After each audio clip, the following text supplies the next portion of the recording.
Good afternoon, everyone. Just giving people a little bit more of time to join as they find the right place online. We were expecting more people than this, so we'll give them a few minutes.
Okay, I think we better get started, even though there may be some late additions. Can everyone hear me all right? Lots of silent nods. Excellent. To students as well. If you are happy to switch on your cameras, we would of course be very happy to see you and say hello. My name is Dr. Lucy Montague. I'm the program leader for the MA Architecture and Urbanism. And we're also joined by a number of the staff for the course as well, who we will meet shortly. I hope that you've all had a safe journey to Manchester and that you've managed to negotiate joining today's meeting online okay. I'm sure this will get easier once you all learn your way around. Yes, Yuntang, I have seen your message. We will record this meeting as well, and it will be available to all students through Moodle. So on that note, I will start recording now.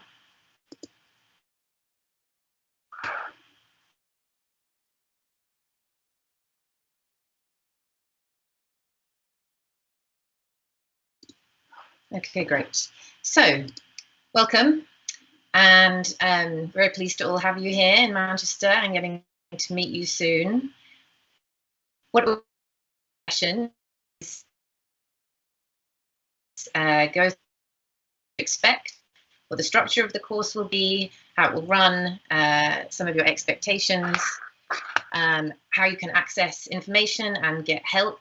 Are you able to see my slides? Yeah, we can see them. Great, yes, thank you. No problem. Thank you.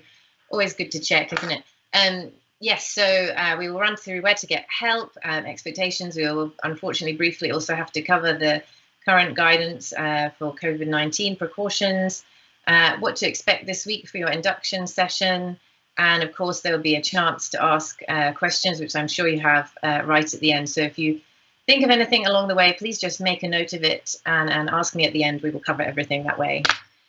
So let's get started. The course structure.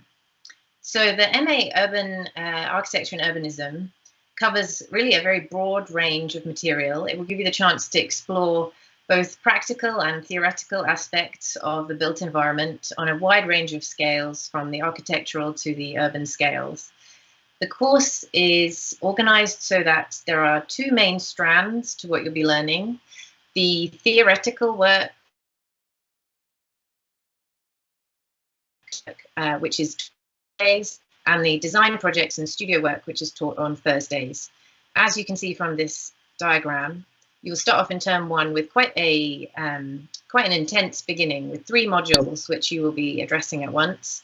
In studio, you'll be doing Studio A, which you've hopefully all been voting for, which unit you want to do. And then on Tuesdays in the theory-based teaching, you will have research methods and events, which is an introduction to how to do research, how to investigate a topic with academic rigor, leading into your dissertation in term 2, and also cities and urbanism, which should support that work as well as your studio work. In that module, cities and urbanism, you will be engaging with theory-based seminars, which are going to take you through some of the classic, really important seminal texts of our disciplines, as well as some important contemporary works. In terms, you will start your dissertation, which will be supported by your the knowledge you gain from research methods and cities and urbanism, and Studio B. And then in term 3, you'll be finishing your dissertation and doing Studio C. Studio B and C are much more independent than Studio A. You'll be working individually by that point and doing projects which are largely determined by yourselves. In Studio A, you'll be doing group work and working with your unit on a particular approach that the tutor leads you through. We'll go into that in more detail in a minute when we look at the module briefs, as you'll be able to find them on Moodle. So Moodle is extremely important. I know some of you have had some difficulties this week with getting access due to the enrollment processes. If you're still having trouble, please do let me know. But it's very, very important that you all have access to Moodle and that you know where to find things there. That is the primary point where you will find all of the information you need for your course. It's also the most important point of contact. So this is where your tutors will be able to send you messages, and you'll be able to also discuss things with them and other students in your groups. You can email us too, but it's very useful to keep it on Moodle. Please make sure that your university email account, either you check it very regularly, daily, or if you're not going to check your MMU email account, then please make sure it's forwarded to an email account that you do check regularly. Otherwise, you will miss important communications. So anyone got any issues with Moodle so far? The recording has stopped. It says for me it's being recorded. Now it is. There was a moment where it stopped for a minute or so, but now it seems to be back on. Okay, thank you. I'll keep a closer eye on the chat for all my technical prompts. Oh yes, I see that. It stopped recording and saved a small version. Okay, helpful. Let's carry on. So yes, so Moodle, is everyone familiar with this already? Have you found it? Can I have some reassuring nods or shaking of the head? Any response at all is appreciated. Hi, so I had a question. Yes. So on my Moodle, it shows one assignment as overdue. I think I had emailed you regarding the same. I had emailed Robert and he had forwarded the email to you, he told me. Yes, let's discuss that separately because I think it's very specific to your situation. Okay. Rather than relating to the whole course, but don't worry, we will help you with that. It's just a clerical error and it will be sorted out. Okay, all right. So yes, hopefully you've all found Moodle. I'll just stop sharing these slides for a second and share Moodle page. So it will look slightly different to you because it will show you your courses, whereas it's showing me different things, of course, but you will get a clear idea of what it should roughly look like. So are you able to see that Moodle page now in front of us? Yeah. I'll assume so. Okay, so You should be able to find here all of the pages that you have access to. Yours will look different, as I said. The first one you want to get familiar with for your course is this one, MA Architecture and Urban Design for 21-22. This is the overarching course page. So this has all of the general information about your course and includes all of the information you need for enrollment and induction, as well as all of the support resources.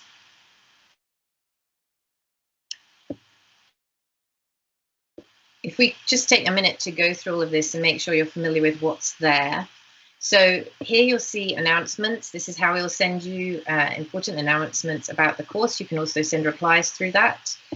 Here we have a link to the course handbook. We'll take a look at that in a second. And also the university's policies, regulations, and procedures.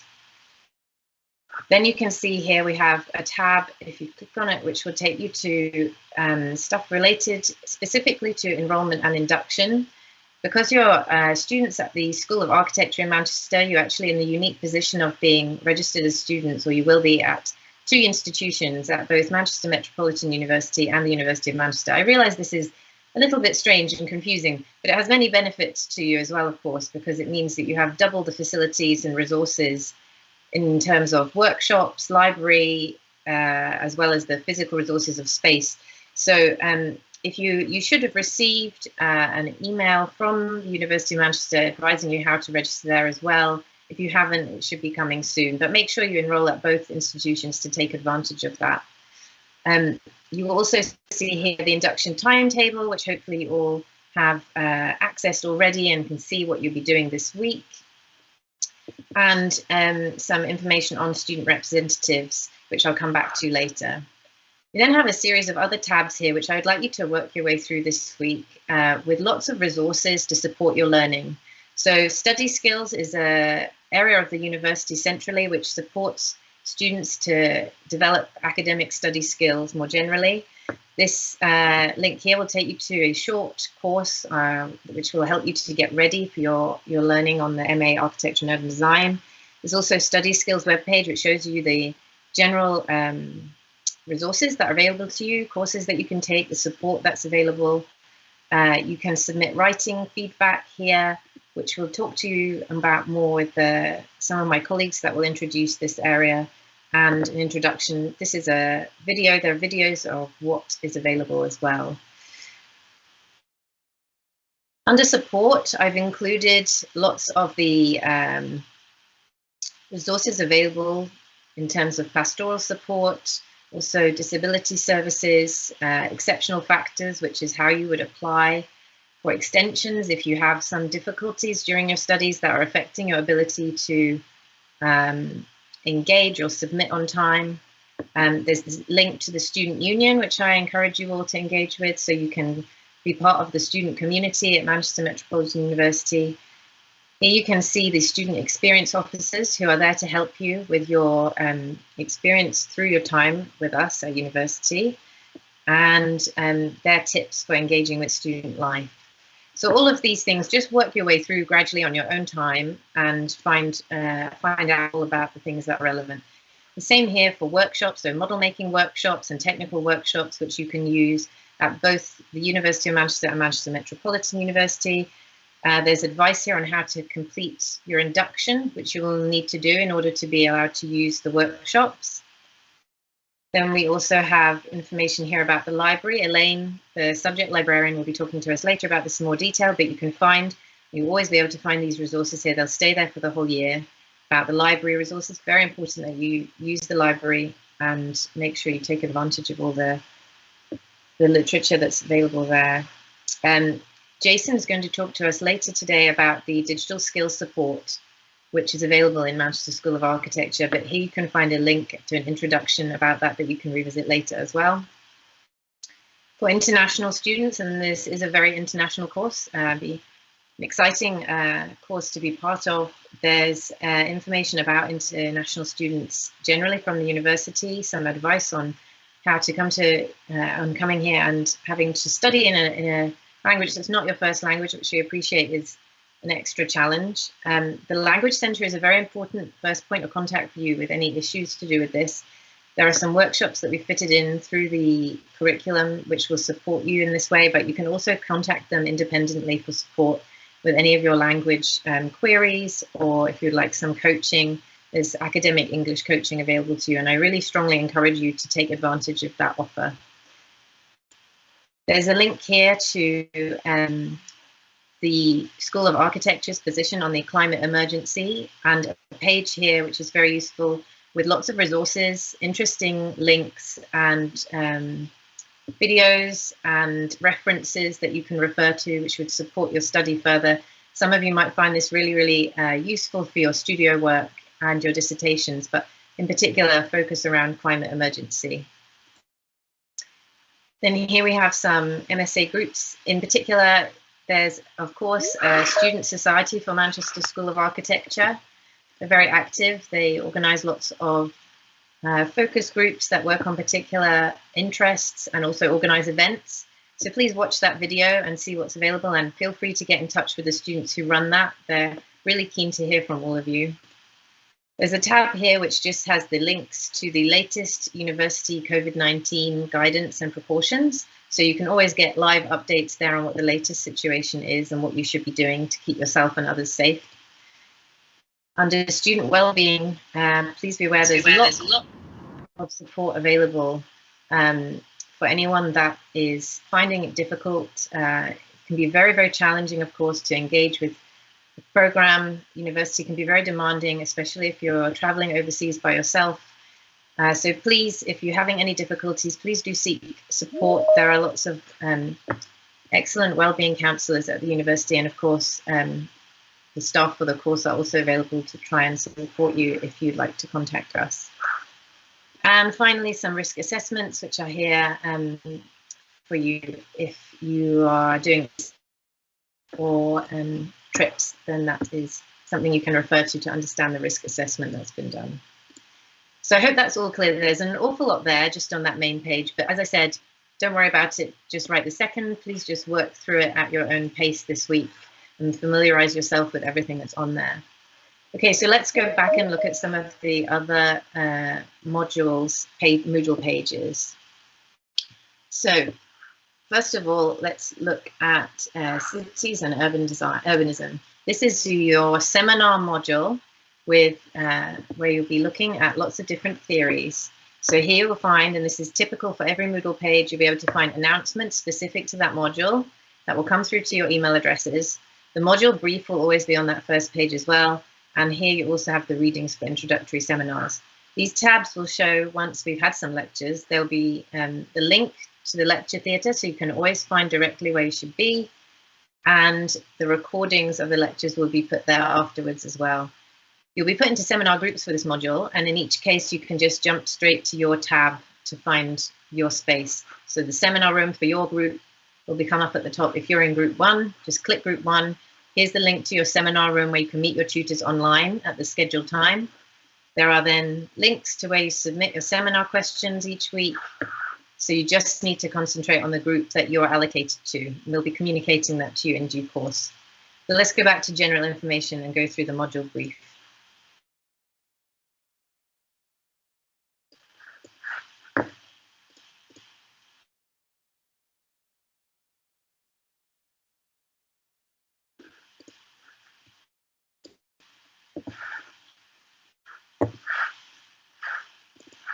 Okay, so the cities and urbanism, ideologies and futures.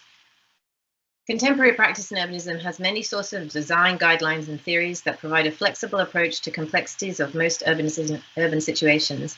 The unit develops a theoretical framework looking beyond the style obsession of urban makeovers to the fundamental elements of city making. The scope of this unit uses historical analysis and develops theoretical coherence, using a mixture of case studies and historical examples to link the physical environment to the citizens within it. The purpose of this module is to familiarize students with a broad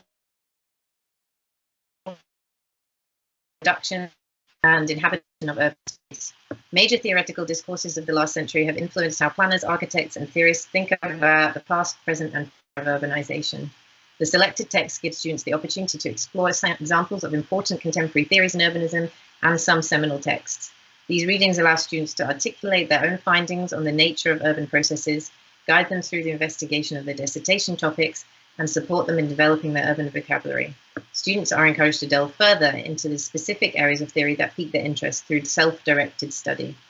So as you can see, the real driving force behind this module is to allow you to become familiar with some of the theoretical works that underpin architecture and urban design. So this first section then, introductory seminars, here you will be asked to look at a series of texts each week which focus on a different theme. You'll then meet on Tuesdays with your seminar group, your seminar tutors, and you'll discuss those works. You're going to, it says here, to prepare questions or observations to contribute to that seminar discussion. In the second part of the module, you'll then act more independently. Each of you will be given the chance to sign up for a text that has been selected, and you're going to review that text and present it then to your group on Tuesdays.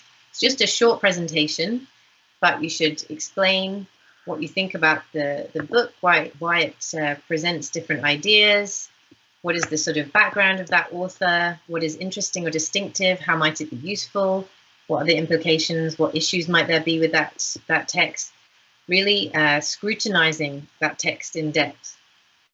We'll go through all of this with you in more detail when you start the module. And then in the third part, you will submit an essay which reflects on the text that you presented in the context of that broader set of literature that you've become familiar with. That's right at the end of the term. You'll be able to read what the learning outcomes are for that module and the timetable for that module specifically. So you'll be able to see that the induction session is today, and then starting next week on Tuesday, you will have a dissertation boot camp where you'll have the opportunity to join in with the tutors for the course and discuss your initial ideas for your dissertation topics, and of course try to understand what your tutors' interests are in there as well, and whether there might be some alignment there. I'll email you some more details about how that will work in the next week. Then we have a lecture and a workshop on being critical in your assignments. After that, the timetable is much more regular, where you have weekly seminar sessions with your seminar group. At the end of each module brief, you'll be able to see what the submission deadline is and what exactly here it is that you're being asked to submit.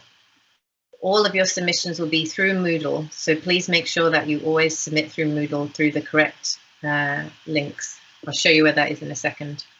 There's also a reading list here that's specific to this module, although of course that's not exhaustive and we welcome you to read more than that. So I hope that that's a brief idea of what's available in those documents. Again, we'll go through it more carefully when you start that module. And of course, they're available to you online now, so you can look at them yourself in more detail. Here, let me just share this page. Here you'll be able to see in this document available on Moodle what the introductory seminars texts will be. So for those first 4 weeks, these are the texts that you'll be reading. Each week you'll read all of the texts for that week, their themes. So the first theme is Introduction to Urban Theory, then Urban Systems, Urban Infrastructure, then Urban Publics and Politics, Urban Ecologies, and you'll discuss those in your groups. Let's go back to then look at the research methods module on Moodle.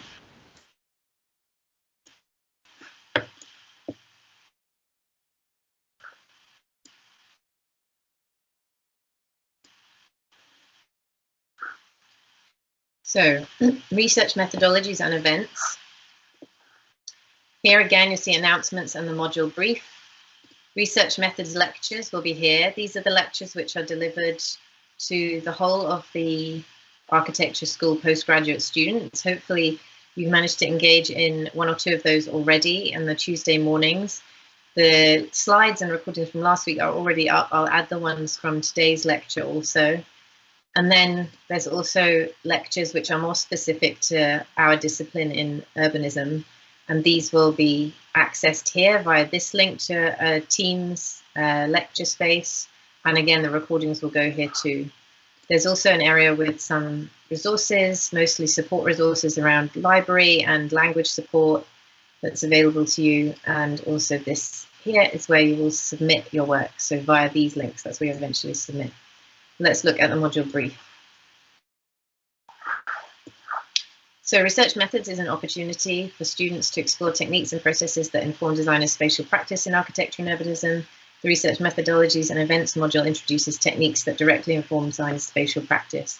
Research methods develops methodological capability consistent with the design discipline of design production. So again, go through this in your own time, and you can go through it more carefully as well when we start the module. But what you'll be developing as part of this module is an outline proposal for your dissertation, where you need to identify the relevant literature, your proposed research question, your proposed research methods, and the bibliography. And then much later in the year, right at the end of the year, we'll be organizing a symposium as well. So you'll be heavily involved in the organization of that event, thinking about speakers that you want to invite and the theme of the symposium, the topic that we should address. Here are the learning outcomes. You'll be able to find also in this document the timetable for this module. As you can see, because we share lectures with students on other courses, a couple of the lectures have already taken place, but please don't worry if you weren't able to join them live. The recordings will be on this Moodle page for you to access, and they will stay there, so you'll always be able to go back to them to help you.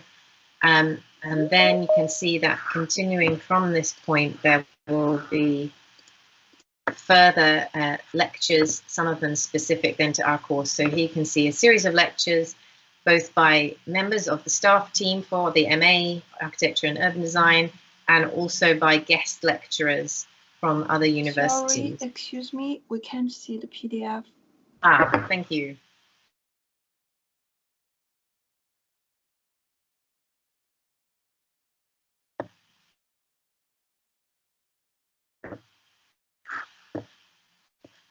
Okay, there we go. So same thing, I'll just whiz through it from the top. So here you have the description and explanation of the different parts of the module, the learning outcomes, the timetable for the module, with the lectures that will be here, and you can also see links for them. And again, the information then about your submission deadline, what exactly you're required to submit, and a reading list. Here you'll find lots and lots of support, things that will be very useful for you to put your research proposal together and to help you with your dissertation. There's something there for pretty much any type of research method that you might be using. So please go through that brief as well, and we can look at it more closely when we start that module.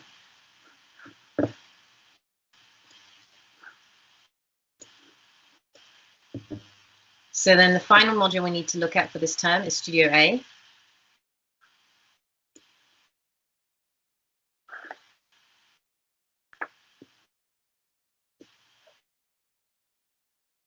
So for Studio A, hopefully you've all voted already.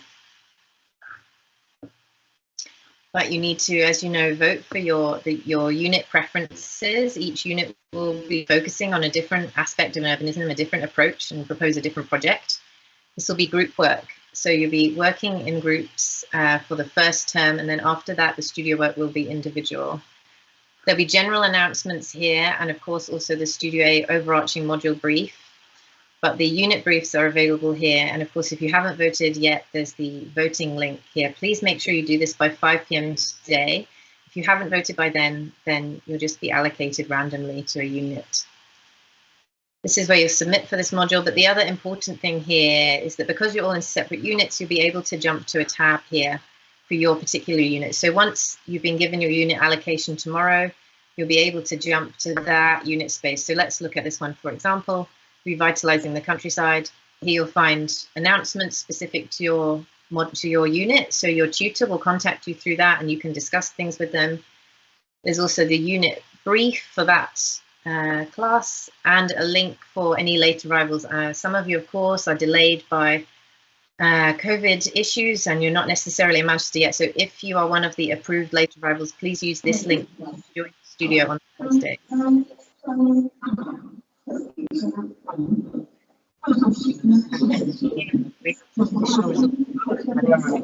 Jump to whichever unit you're added to here to get the specific unit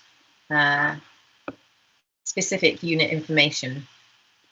Okay, we'll just go back to this main presentation now. In that respect, it's important to note that the Tuesday sessions currently, the current arrangements are that the Tuesday sessions will be online via Teams, via the links in the module briefs and on Moodle. The Thursday sessions, the studio work, will at present be face-to-face in Chatham Building with your tutors. Of course, we all have to be aware that the pandemic can derail our plans and we might have to be agile, but currently this is the plan for Tuesday teaching to be online and Thursday teaching to be face-to-face on campus in Chatham Building. Once you're allocated to your units, you'll be able to see which exact space in Chatham that unit will be teaching in, so you'll know where to go on Thursday. Okay, so we try to introduce some of the staff quickly now as well. So as I said, my name is Dr. Lucy Montague. I'm the program leader for the course. I'm a senior lecturer at the School of Architecture. I've previously run some urban design and architecture courses at other universities in Edinburgh, at UCL, and at the University of Huddersfield. My particular research interests are around how theory influences the way that we design. And I am very interested usually in trying to research in a very engaged way, working with industry, with practice, and use practice-based methods in my research as well. I'll be keeping, my role in terms of the course is to keep the whole thing running, keep the overview, help you with any overarching questions or issues you're having. And of course, I'll be teaching in the course as well. We then have a large number of tutors who will be teaching you the different modules. So the studio tutors who'll be with you on Thursdays running different units, and the theory tutors who'll be with you on Tuesdays running your seminar groups. So some of them have been able to join us today. So those of you that are here, if you want to unmute and just quickly say hello, I'll try to pick you out. Tamara, do you want to say hello first? Hi, hello everyone. My name is Tamara. I'm an architect and an urban designer from Chile with a hands-on experience developing projects in the public and private sector, including urban and rural development and planning, sustainable development and community participation. And I'm very excited about this year, so hope to see you soon, and well, to work together with the new students and the new tutors. Thanks, Tamara. Gaia Luisa? Hello everyone, really nice to see new students. My name is Gaia Luisa. I've been tutoring on this course for a few years now, but I'm also a PhD student in the department, so I'm hoping to, fingers crossed, graduate this year because I handed in this summer, so there's like a few milestones still to go. But I'm originally from Estonia, but I'm based in Manchester, but my research interest really is around temporary uses, revitalization of brownfield sites, adaptive reuse, and kind of more so on circular economy and adaptive reuse and heritage spaces more recently. In addition to this role, I also work as a project manager, so usually dealing with a number of heritage projects or heritage-led development. So right now in Estonia, we're working on a partnership project together with Norway. But yeah, same like Tamara, really excited and looking forward to meeting you all, but especially like my seminar group, I guess. So I'll get to know you better. Thanks. Colin. Hi, yeah, Colin. I'm from a town called Doncaster, which is in the north of England, but this is Manchester Met.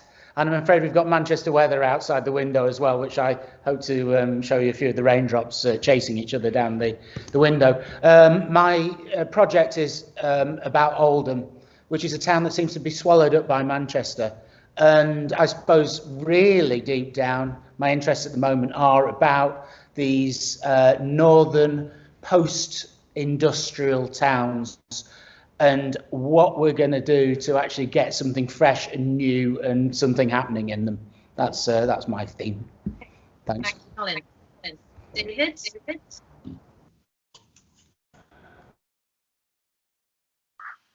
Mr. Chandler? Oh, sorry. There's a jumpy line. Good afternoon, everybody. It's great to see you. I think I can see you. Yes, looking forward to working across both Tuesday and Thursday as things go at the moment. So looking for some common threads. My immediate background is festival and anthropology. I'm interested in archaic cities and foundations and ruinology, so when they fall apart. My more recent studies have been into industrial legacy, industrial infrastructure, and that I think takes us into the Three Rivers project that I've pitched to you. I also have this other life as a painter and sculptor, and I find it very compatible. So I'm looking forward to kind of working through the creative opportunities that both days offer us. And on various descriptions of myself, it says that I like the urbs picta, which I still don't think I know what it means, but it's the painted city. So maybe that gives you some sort of idea. Anyway, I'll catch up with you later. Thanks, David. Thank you. Thank Dimitra? you. Thanks, Lucy. Hi, everyone. My name is Dimitra. I'm a tutor for your Tuesday courses or modules. I'm a former architect with professional experience from the US, the UK, and Cyprus. 5 years ago, I moved to the UK to pursue a PhD, which will hopefully be ending soon.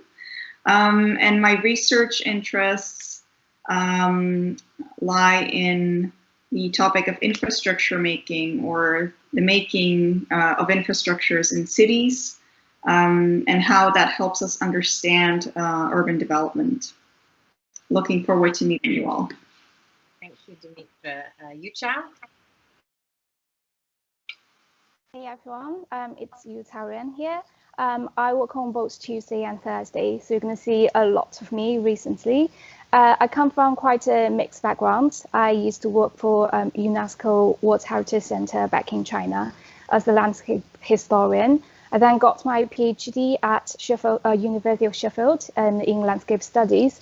I then joined University of Manchester as a researcher in urban studies, and I then joined MSc as a studio tutor. My research interest is centered around urbanization and everyday urban inequality. So I very much look forward to our future discussions, both online and offline, apparently. Great, thank you, Yu Chao. And I think we might have Iwa as well. Are you there, Iwa? Hi, Iwa Effiam, architect, writer, interested in public space, mythology and folklore, and also kind of adaptive reuse as we look towards kind of new futures. And also, most importantly, maybe is alumni. So yeah, very much looking forward to meeting at least some of you. Great, thank you, Iwa. Have I missed anyone? Shout now if there's any more staff I haven't noticed in the list. Oh, speak now or forever hold your peace. No, did I get everyone? Okay, great. We're already, of course, running behind. So let me jump back very quickly to our slides today. So very important, of course, is that you all know where to go if you are unsure of anything, if you need any help, you have any questions. So as I said, Moodle is really the first point of call. Please check on Moodle to see whether you can find the information you need there. And in particular, any questions about the modules, please check the module briefs. The answer should be in there. More broadly, the Student Hub is a great place to start. You'll have links to that on MyMMU. They can always help you or direct you to the right person that can help you. So that's a really good point of contact. All of that and other academic, technical and wellbeing support is all accessible to you through MyMMU, which you'll all go to straight away. Of course, I'm here to support your studies and answer any questions that you have, in particular things that are to do with the overall running of the course or any problems you're having with your studies. And of course, also very important is your studio tutor on Thursdays and your seminar tutor on Tuesdays. So please feel free to reach out to us if you're having any issues. We will always try to help you. So I thought it would also be helpful to quickly outline some expectations, both what we expect from you and what you can expect from us. So, of course, it's very important that you attend the teaching, both online and face-to-face. If you don't engage with the teaching, then usually the outcome is very poor. So please make sure you engage with all of this. And if you're having any issues that are preventing you from attending, please let me know and let your tutors know. It's very important, similarly, that you're punctual for meetings, so please try to make sure that you arrive on time. We expect you to work hard. We expect productivity. We expect you to produce a lot of work in order to enable us to have really great, stimulating, exciting discussions with you around your ideas for the theory and also your ideas for your projects. But we rely really on you producing lots of work, right? We can't generate that for you. So please get stuck in. Don't feel nervous about putting a foot wrong. There's no wrong answers here. Just please get stuck in and produce lots of work. We will enjoy discussing that with you. As I said, really in the same vein, that's what we really want, is active engagement. Please don't sit back and just listen to what's going on. The seminars and your studio units are really looking for you to get involved and give your opinion and tell us what you think and develop some skills of critical thinking and for you to be innovative and produce some fabulous work by the end of the year. So I can understand that it might be quite intimidating, lots of new people, new staff, new city, but please do your best to get stuck in and speak up, and we look forward to getting to know you and getting your ideas. It is very important that you communicate with us. As I've said a few times, if you're having any troubles, please do let us know. And we expect you, of course, to follow the student code of conduct and act in a professional way in this environment at all times. In meetings with the student rep, they'll be able to speak to the staff team. So they're very important representatives of you as a student body. So if you would like to volunteer to be a student representative, it can be something which is beneficial to your CV and future job applications to take on these leadership roles within your student body. So I will send around an email asking if anyone would like to volunteer. If you're interested, please let me know. There's information on the MA Architecture Urbanism main Moodle page about what that would involve. And of course, we're running late. However, if there's any questions, please let me know now. I'll stop sharing that slide. Just unmute, put your hand up and unmute yourself if you'd like to ask anything.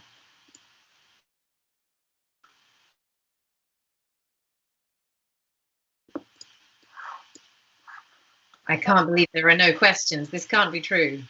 Hello, can everybody hear? Yichen, yes. Hi.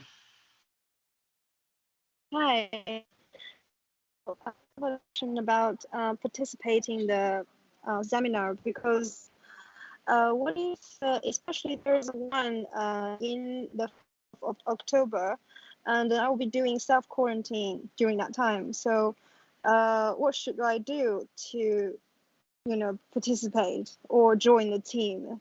Yes. I suppose there will be online section for that. Yes, so the seminars is easy. If you're not currently Manchester, if you're delayed, the seminar sessions on Tuesday are very easy because they will be online anyway. So all you have to do is join the Teams meeting via the links on Moodle and in the brief at the right time and join in, and your tutor will guide you through that module. That's not an issue. It's slightly more complicated for the Thursday studio teaching because that will be delivered face-to-face on campus.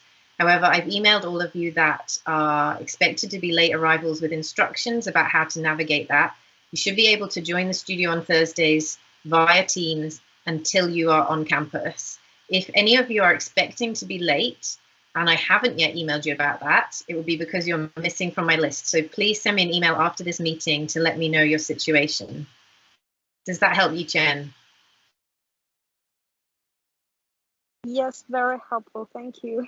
Great, great, awesome. Any other questions just now?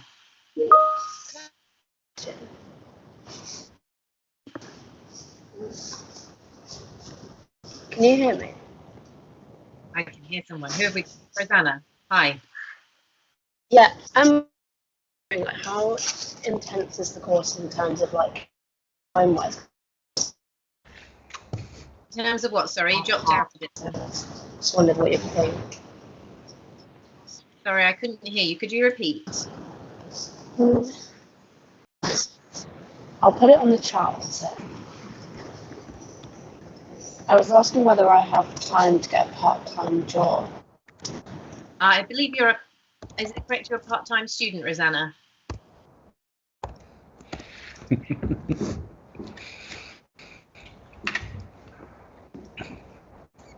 Rosanna, can you hear me?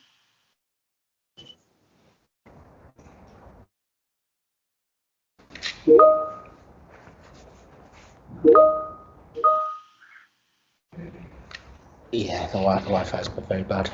Problems with Wi-Fi on campus. How ironic. Okay, yes. So the short answer is that if you are a part-time student, then you're expected to work part-time on the course. If you're a full-time student, the workload is full-time. However, of course, commonly students do take on some small amount of part-time paid work to support themselves and their studies. I can't really be more specific than that with blanket statement, but if that doesn't answer your question, then please email me and we can have a chat about it. I'm just looking to see if there's other questions in the chat. So students that are going to be flying, yeah, look at recordings afterwards if you're going to be on flights at time for scheduled teaching. Any other questions just now? I see a hand up somewhere. Let me see. Do you want to unmute yourself, Yun Tang? Hi. I just want to ask whether we can know the tutor of each union in Studio A, because we can only find some information of the union, but we don't know who will teach us. Yeah. Yes, it's a nice mystery, isn't it? The units are deliberately advertised that way. So please just vote based on the topic and the approach that you're interested in. Okay. Okay, got it. Thank you. Any other? Li Hu. I'm sorry, I'm probably making a terrible job of pronouncing your names and you should correct me. You had your hand up. Do you want to ask something? Yes, my name is Gray. You can call me Gray. Yeah. Hi. How can I help? I want to ask some question about the Studio A. If I in a group, which is I think I'm not sure able for this group, I can change the team at the topic. Can you swap units? Is that what you're asking? Yeah. I wouldn't encourage you to swap units because Studio A is very short. So really, if you have to start again, you will have struggled to submit things on time. Okay, because I think the Studio B is depend on Studio A, so it will affect the Studio A. Studio B will have the chance to vote again, and your project will be much more independently driven. So you don't need to feel that your Studio A is what you have to do for the rest of the year. Okay. We're going to have to quickly interrupt this. I'd be very happy to take more questions later, but we've got an induction session booked with your postgraduate support tutor who will then need to join another meeting. So I'm going to hand over to her now. Very sorry, Kate, that we're running so late already. I probably should have expected it.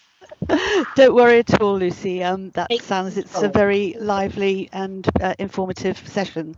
So thank you for letting me just slip in quickly because I do have to go to another one quite soon. My name's Kate Johnson and I'm the postgraduate support tutor for all our postgraduates in the faculty. That's research students and taught master students like yourselves. And that's about 800 individuals. So you can see that you've joined a very lively and large and vibrant postgraduate community. My remit falls into mainly three sections. The first and probably the most important is to support you as individuals. You're postgraduate students, you have interesting and varied and complicated lives, and I'm sure a lot of you have other responsibilities and commitments. You may be working, you may have family, either young or old, that you are responsible for, and we do know that life does intervene from time to time and upsets all our plans. If something difficult does come into your situation, into your private life, and you fear it's going to impact on your studies, please do let us know. It's really important because we can offer you the support to get you over whatever problems and challenges that you're facing. But unless we know, we can't help. And if we do know soon enough, sooner rather than later, we can help you navigate all the available options that the university has, all the processes that it has to support our students. You're here for, I think, 1 or maybe 2 years, and we're part of a very big university, and it's sometimes quite difficult to navigate your way around it. So do come to us, to Lucy, to any of your tutors, or to me, and we can help you through those difficult times. The second is, and Lucy's already referred to it, is the student reps, or the student voice in the faculty. I coordinate all the reps, again, research students and taught master students across the faculty. So I'd be really keen to hear via Lucy, when you've chosen your reps, and if there are more than 2 of you who are keen to do it, that's absolutely fine. You're a very big cohort, so you know, we should be able to accommodate more than 2 easily. Lucy will then let me know your names, and together and with the Students' Union, I can help you navigate you to where you need to register and do the online training.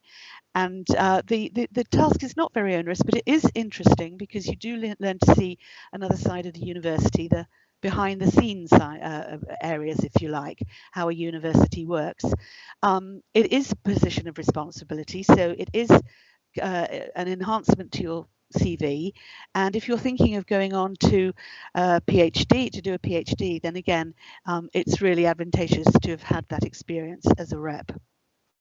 As I said, you will get trained and supervised by the Students' Union, and the task really is, you may have several meetings, but you need to have at least 1 meeting this term with Lucy and 1 next term. And if you'd like to invite me, the reps, along to this meeting, these meetings, that's absolutely fine.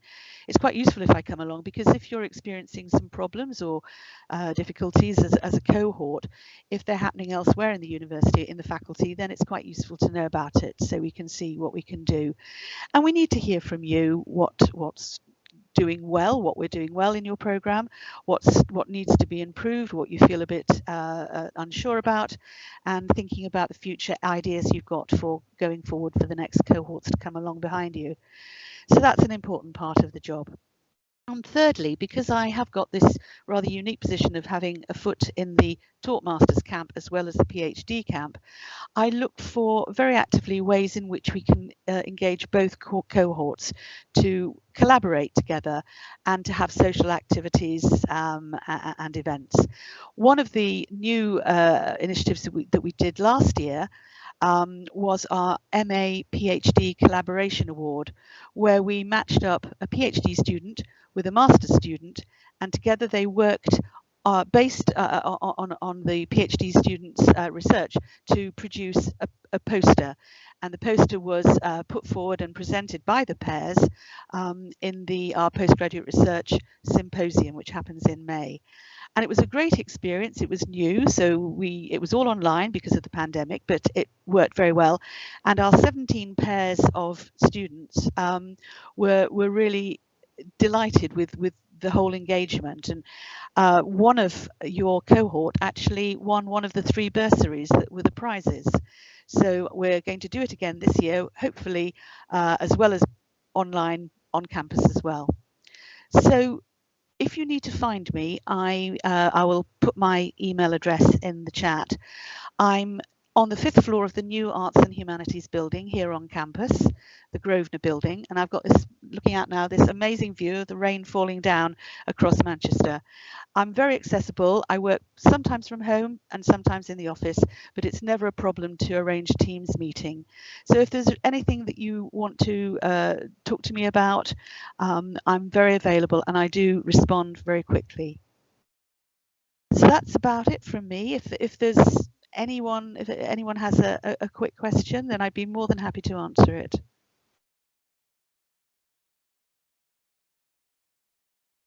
It doesn't look like there's anything immediately. Thank you so much. No, that's fine. Hi, Kate. Yeah, hello. Yeah, I wanted to know if there are any specific requirement to be a student rep.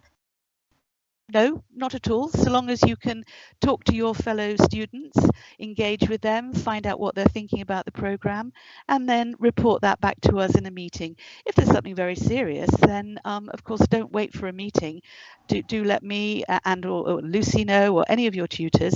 But so long as you're someone who enjoys talking to people, and you're interested in the program yourself, obviously, otherwise you wouldn't be here, then there's no other qualification. If you've got experience, that's fine, but no, if your interest and your motivation coming from yourself is absolutely fine. Okay, thank you. Any other questions just now for Kate?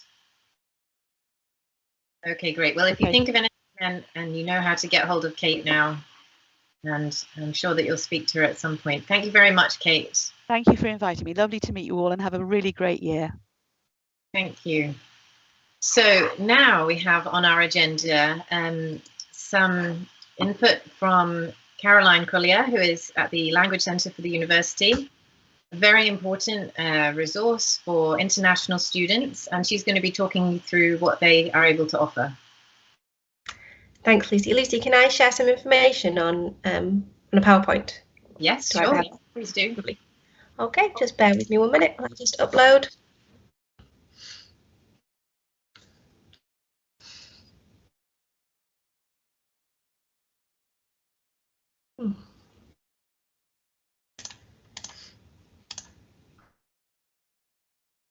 Sorry, 1 second.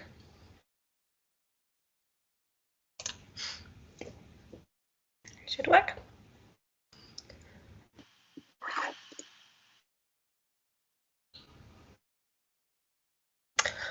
Okay, hi everyone, and welcome. I'm sure you've got lots of information today and over the last week or so. So I'll try and keep this as brief and basic as possible. Some of you might have heard me speak already, so you get the pleasure of listening again. But those of you who haven't, my name is Caroline Collier and I work at the Language Centre at Manchester Met. I'm going to talk to you about two things today, both related to your English language. Now you've got here, so that's excellent. You've got onto the course, so that means you met the English language requirement, so really, really well done, because it's not easy. But you can forget about IELTS, you can forget about TOEFL, so you can be happy about that. But your language learning doesn't stop, and we have lots of support for you to make sure that you can achieve the best in your assignments. Obviously, your excellent tutors will help you with the knowledge. We're here to make sure you can express that in the best way in your assignments. So there are two programs on offer for you. There is Coaching for Academic English and there is MATRIC. MATRIC stands for Managing Assessment Transitions. So they're very closely connected. So firstly, about Coaching for Academic English. This is a programme for all international students across the university. It's to support your academic English language development. So whilst IELTS is an academic exam, it doesn't really prepare you for the types of writing and speaking you will be doing now you're at university. So we don't just leave you to try and work that out yourself. We support this programme. Now, you've probably spent a lot of time and money and energy learning English. Luckily, this is free and this is much more enjoyable than IELTS preparation is. So, and it's a really good way to meet people across the university, because students in every faculty join this program. So we offer different things depending on what you want to do. It's all optional, it's all extra, but we really recommend you do these things, as I said, to make sure you get the best marks in your assignment. So we offer classes, so that's in a group, writing consultations, which are one-to-one, conversation practice, and then lots of self-study resources. So I'll just explain now what those things mean. So in a writing consultation, you can send some work to me and my team before you send it to your tutors. You can send up to 1,000 words, and we look through it and we give you advice. You can see here I make some written comments about the style or the vocabulary or sentence structure. And then we have a meeting for half an hour and we discuss these comments, and you can ask me questions and I can give you some advice. This is really useful, especially for your first assignments when you're not very sure if it's about how well you've expressed something. And you can book as many of these appointments as you like. So we say 1,000 words in 30-minute appointment, but you can book others as well. So they're just one-to-one with you, with a student, and me as a tutor. Then we have these classes that are available for all international students to join, and they last 5 weeks. So if we look at the writing class here, you go to lesson 1, we look at how to write an essay, lesson 2, etc., etc. And you can come to as many of these as you like. You might think, actually, I really want to focus on writing my dissertation, or I want to improve my academic grammar. A real information about what that actually means. And as somebody who's doing chemistry or fashion, okay, so whilst you have a very good group here, it's nice to meet people across the university as well. Okay. And also, as I said, we do conversation classes as well, when you can practice your general English and make some friends that way, not thinking about anything academic or writing. Okay. We have lots of self-study resources which are available on Moodle, and all this information I said is available on Moodle to you as well. So when you see your list of Moodle pages, you will see Coaching for Academic English near the top. As international students, you should all see that. Okay, and all this information is on there. Classes actually started this week already. So why do you need this? You think, okay, I'm here now, I need to focus on my course. But as I said, you can't just stop your language learning. You want to keep going. Yeah, and continue. It's important to learn academic uses of language. Academic English is very, very different to our usual spoken English. So all those phrasal verbs you spent a long time trying to learn, you can just forget them now because we don't use them in our academic writing.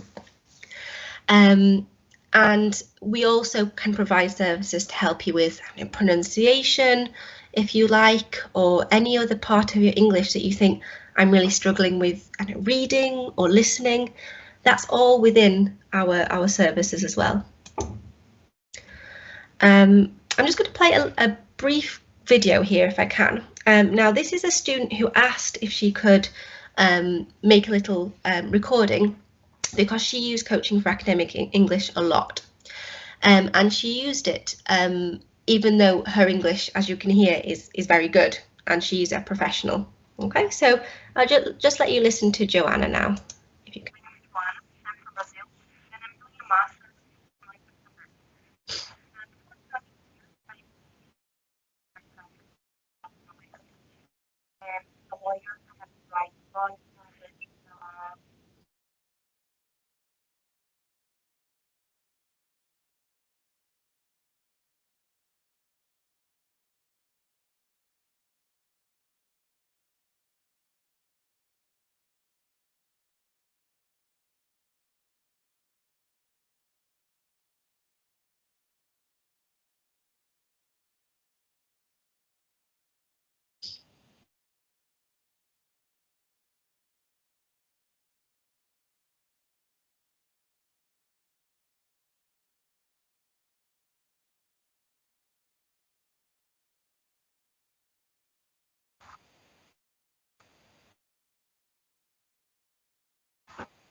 Okay, so Joanna went on to get a distinction in her Masters in Law, and now works as a gender equality lawyer in Brazil again. So, as I said, she wanted to make that video to show you you all how important it is to make sure you get the extra support. It is so impressive that you are doing this course in another language. Many people not many people would be able to do this, but that doesn't mean you should be left to do this by yourself. Okay, so you'll find this a lot in the university. We are very supportive and we're always here to help you. Okay, so I'm sure you're all interested and you want to start. So the classes for this block have already started. They started yesterday, but you can still join. Don't worry, you don't have to do all of the classes at the same time. Or you can wait until block 2. So and consultations have started as well. All you need to do is look at the timetable on Moodle and see which classes you would like to attend.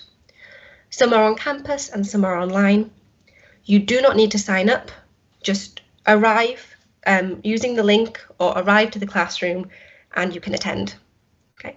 And if you do attend all 5 lessons, you can get some rise points, which you'll hear more about. Okay.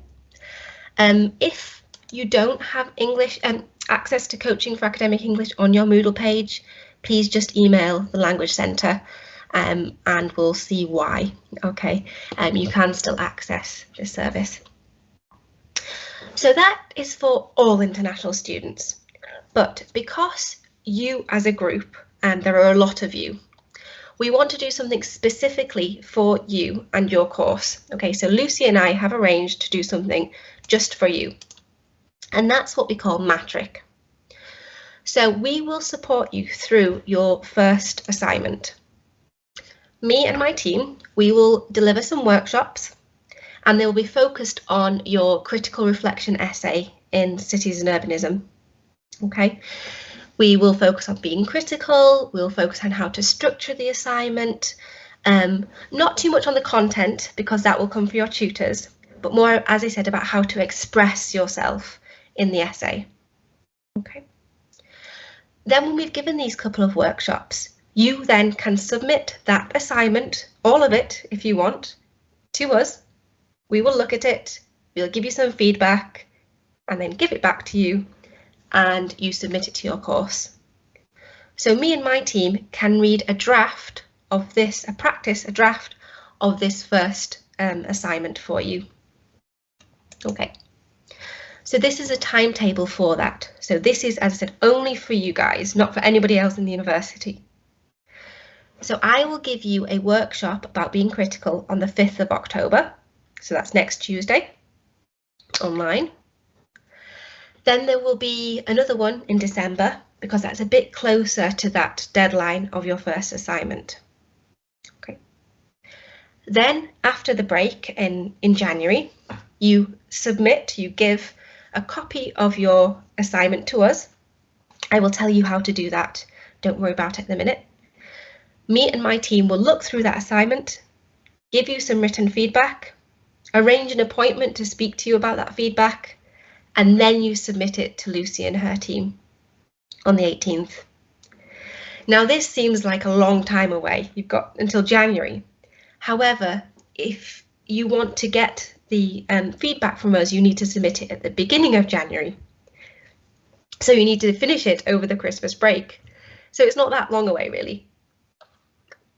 Okay, so I'll send you details of this. Lucy's put it into your schedule as well. So just something to consider. You will be hearing a lot from me. Meanwhile, you can continue to keep using all the Coaching for Academic English services, all the classes, consultations, anything you want as well.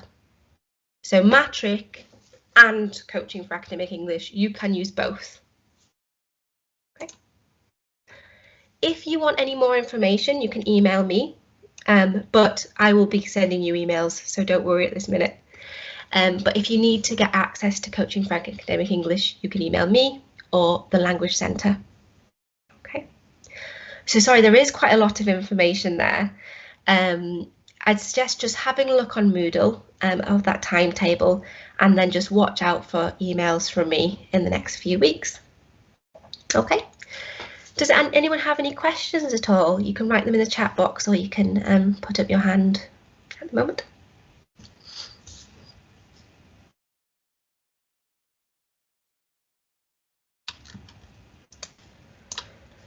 Any questions?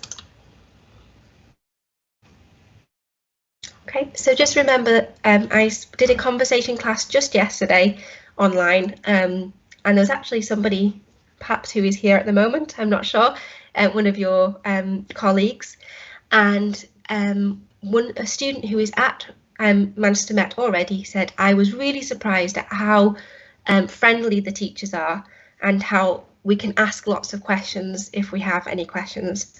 So make sure you do. Okay, don't ever think, oh, I'm not really sure, if it's a silly question. Okay. Lovely. Well, if there's no more questions, I will let you get on, and Lucy can pass on any questions you have in later on. Okay. That's great. Thank you very much, Caroline. No.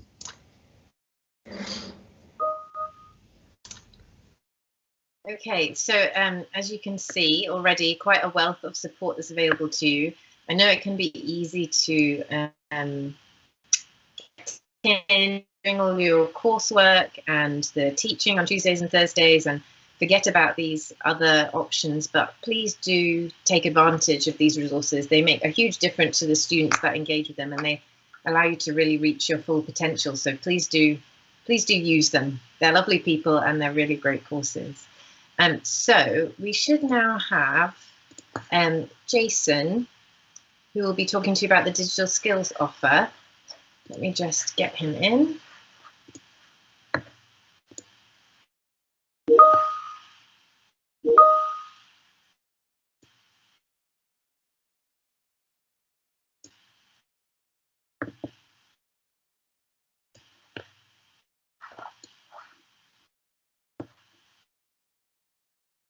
Jason, have you managed to join us?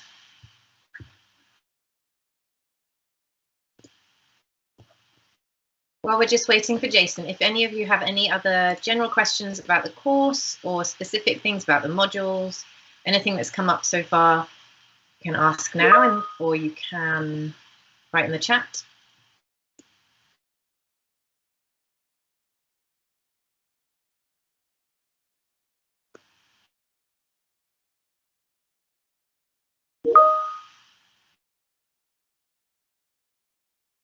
Nothing just now? Okay, let's just try and get Jason in then.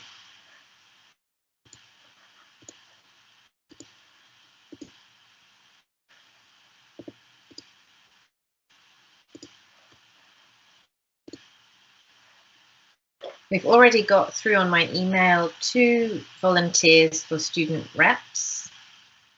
So that's great. Thank you very much to you. Rosanna and Girish have both volunteered.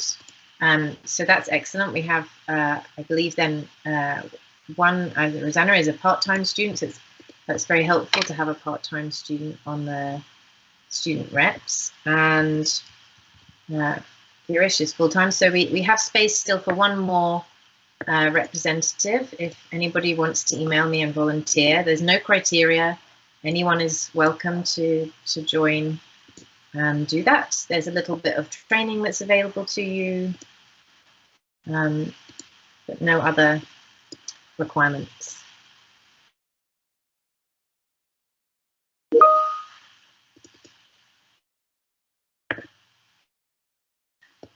Oh, Rosanna's full-time. Okay, thank you for clarifying that. Okay, so we're still trying to find Jason. Jason, are you there? I've just a second arrived. There we go. Oh, welcome.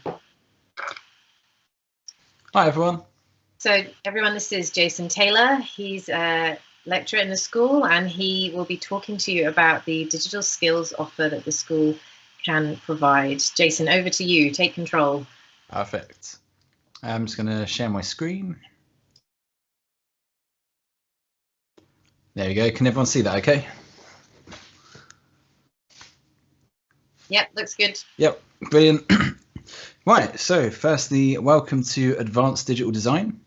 I'm sure some of you might be familiar with us. However, if you're relatively new to the school, then potentially not. But essentially, we are the people that are going to help you with any digital skills that you require. So we're going to be talking through that a little bit today. If it lets me scroll through. There we go. So firstly, some useful contacts for now. There's myself on the left. I'm the lead for advanced digital design within the school. We then have Mahmood and Sol. Those two are going to be helping support us over the next coming year. In the middle, we have Sigita, who is with us until the end of this month, and she's now leaving us for another university, so brilliant. And then we also have Scott Miller from B15, who will be able to help with the digital fabrication side of things, so CNCs, laser cutters, 3D printers, etc. And this entire PDF is available on the Advanced Digital Design Moodle section, by the way. I'll show you where that is, just in case you want to look back through and use the useful links. So in terms of digital literacy, essentially we have 3 streams within ADD that we kind of cater to. So the first one is the essentials, and this one will teach you all the core digital skills required to complete the RIBA and Landscape Institute criteria within each course. So this will cover things like your typical CAD, drafting and diagramming, so 2D flat work, basic 3D modeling, could be a mixture of NURBS and parametric and mesh. And then we've also got BIM, environmental planning technologies, and then of course visualization and graphic design. So they're the ones that we kind of see as core to most disciplines. If you know elements of each of those, you're going to do pretty well. You're going to be able to communicate your schemes. On top of this, we then have the advanced stream. And the advanced stream is where you can kind of go into those areas in a bit more depth without necessarily being a specialist in it. So for instance, you could take your rendering to the next level and go into advanced visualization, like a bit of realism and animation. You could go into advanced 3D and parametric design, environmental simulation, and then of course digital fabrication with the 3D printing and stuff. And then the final stream is where you can actually become a dedicated specialist. So a lot of the staff within ADD, we've all got our own kind of specialisms that we focus on. And we'll be able to help you with algorithmic design and computation, machine learning, artificial intelligence and coding, spatial and social simulation, data analysis, and of course VR, AR and robotics. So tons of interesting skills for you to absorb while you're here.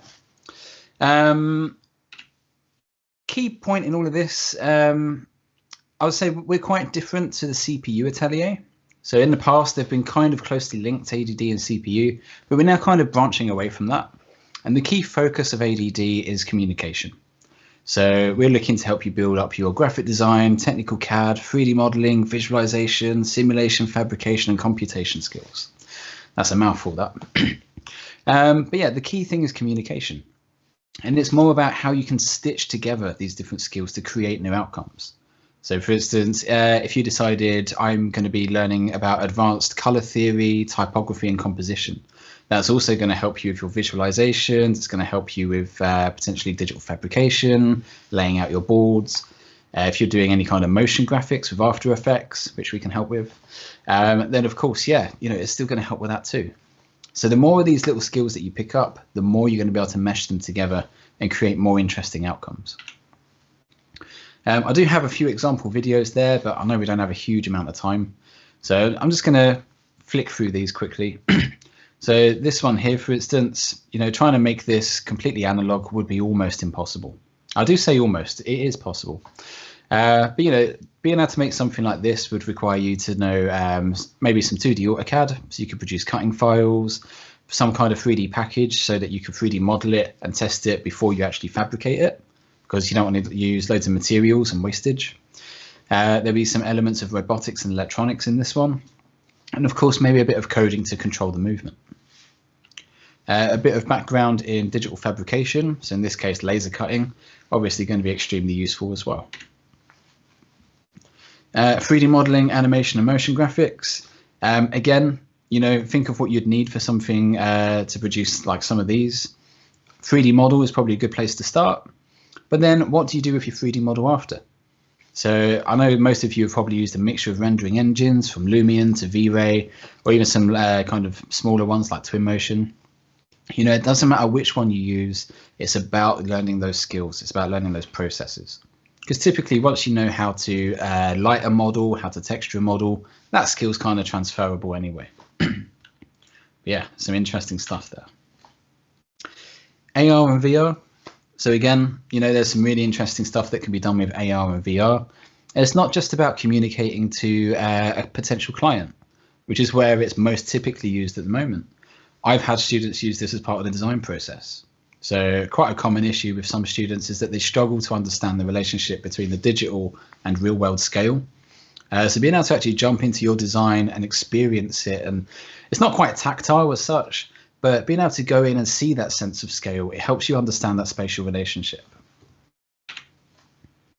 Then of course, coding. So we do a lot of Grasshopper within the school. You can use Grasshopper for just about everything. And for those of you that want to do the parametric algorithmic design type stuff, but don't want to write lines of code, I would say this is a fantastic place to start. So it gives you a nice visual coding interface, like you can see on the left just here. But for those of you that are a bit advanced, if you want to learn a bit of Python or C#, you can start creating your own custom scripts to generate some really complex forms. But it's a really, oh, I lost my voice then. It's a really good way to simplify your design process. So especially if you're doing something that's quite iterative, where you're having to model something and then go back a few steps and redo the next thing. Easier just to model it all out once in a visual coding thing like Grasshopper. And then you can just assign those different parameters to sliders. It's just a case of sliding them and hitting go, basically, or hitting bake, as it were. And of course, drone photogrammetry. So this is an interesting one. You know, let's say, for instance, you've searched through all the planning permissions online, you've raided Digimap, you've asked the original architects, and no matter what, you cannot find the drawings for your building. Maybe there's just no LiDAR data or something. We're actually in the process of buying some drones so that you'll be able to take them to a site, providing you've had a bit of training to get a small license first, super cheap to do, and you'll be able to use this to get data capture.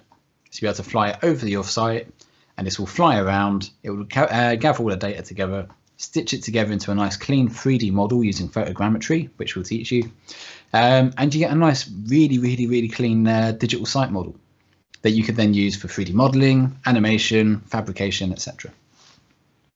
So again, it's about combining these skills. But the key thing I would say about ADD within MSA is that we have know-how style. And it's kind of general across the school, I would say, know-how style. So no matter what skills you use, it's up to you to develop that output.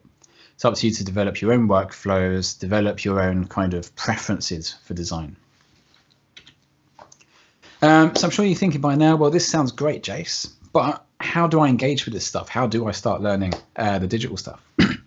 So we've got a mixture of things you can engage with. First of which I would point you towards is this Moodle page. And again, I could probably paste this in the chat. Yes, I can.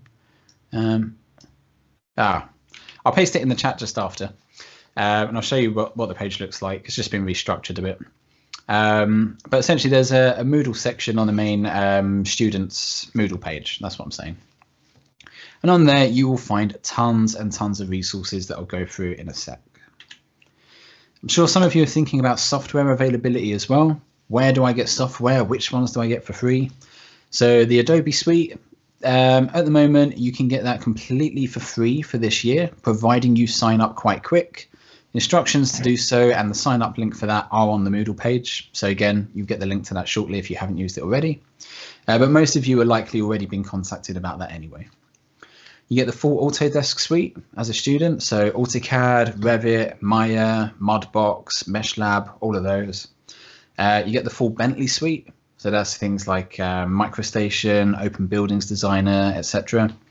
Then, of course, there are individual packages you get access to as a general student, such as Vectorworks and such and such. A main software we use is Rhino within the school. And typically you can't really get this one for free. You can get a 90-day free trial, but then after that you'd have to pay for a license if you want it on your personal machine. However, if you don't want to pay for that yourself, you're always welcome to use the on-campus computer.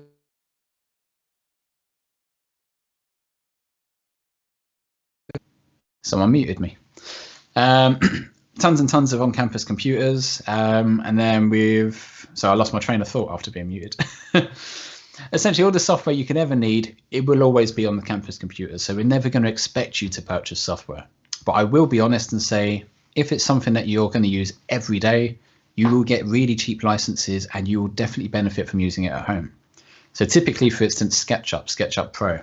Most of our students in the past have had to pay for this, and we have provided a free basic version to them. But this year, we've actually just secured sponsorship with SketchUp, and they've just provided us with the new links for the SketchUp Studio.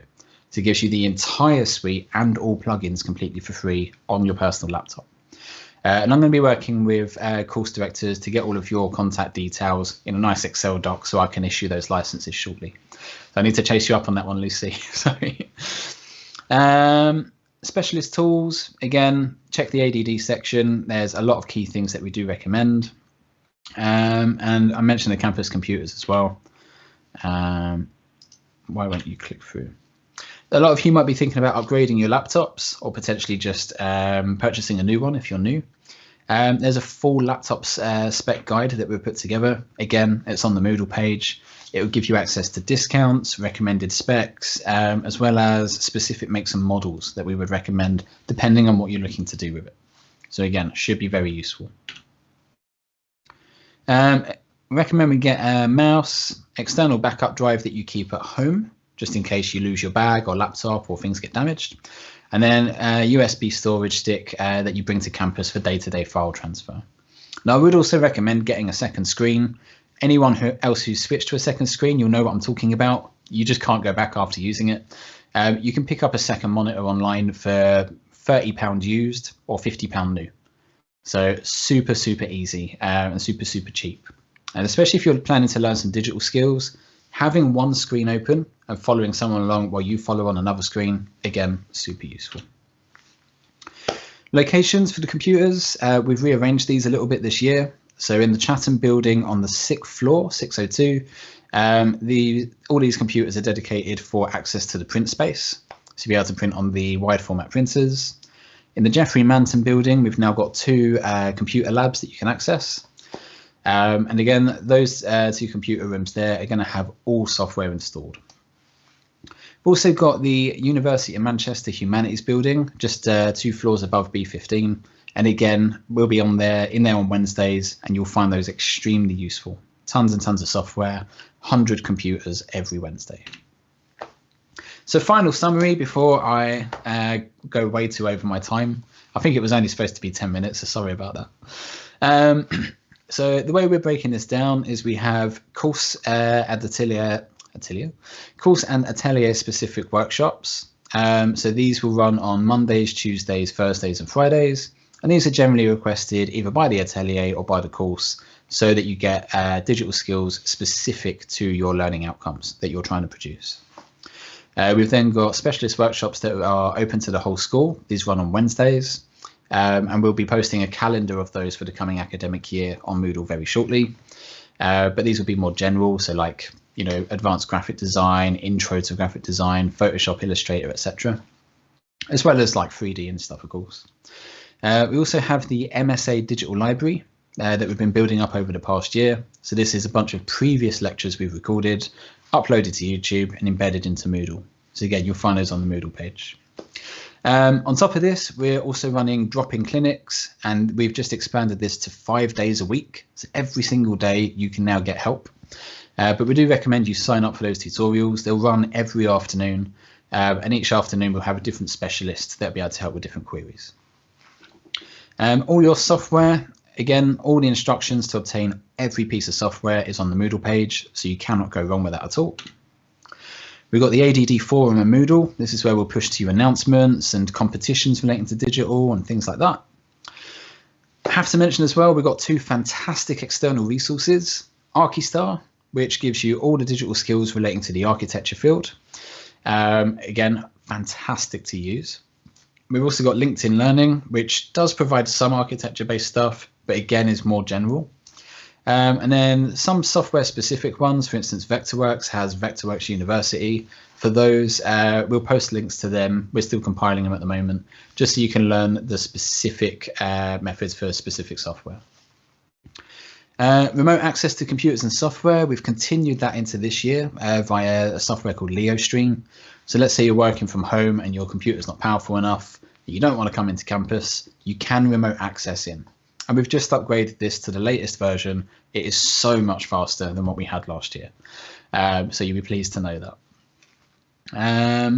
Computer labs and digital fabrication workshops, we mentioned those already. I feel like I missed a page. No, I didn't. It's the end. So final thing, make sure you sign up for the workshops if you want to drop in.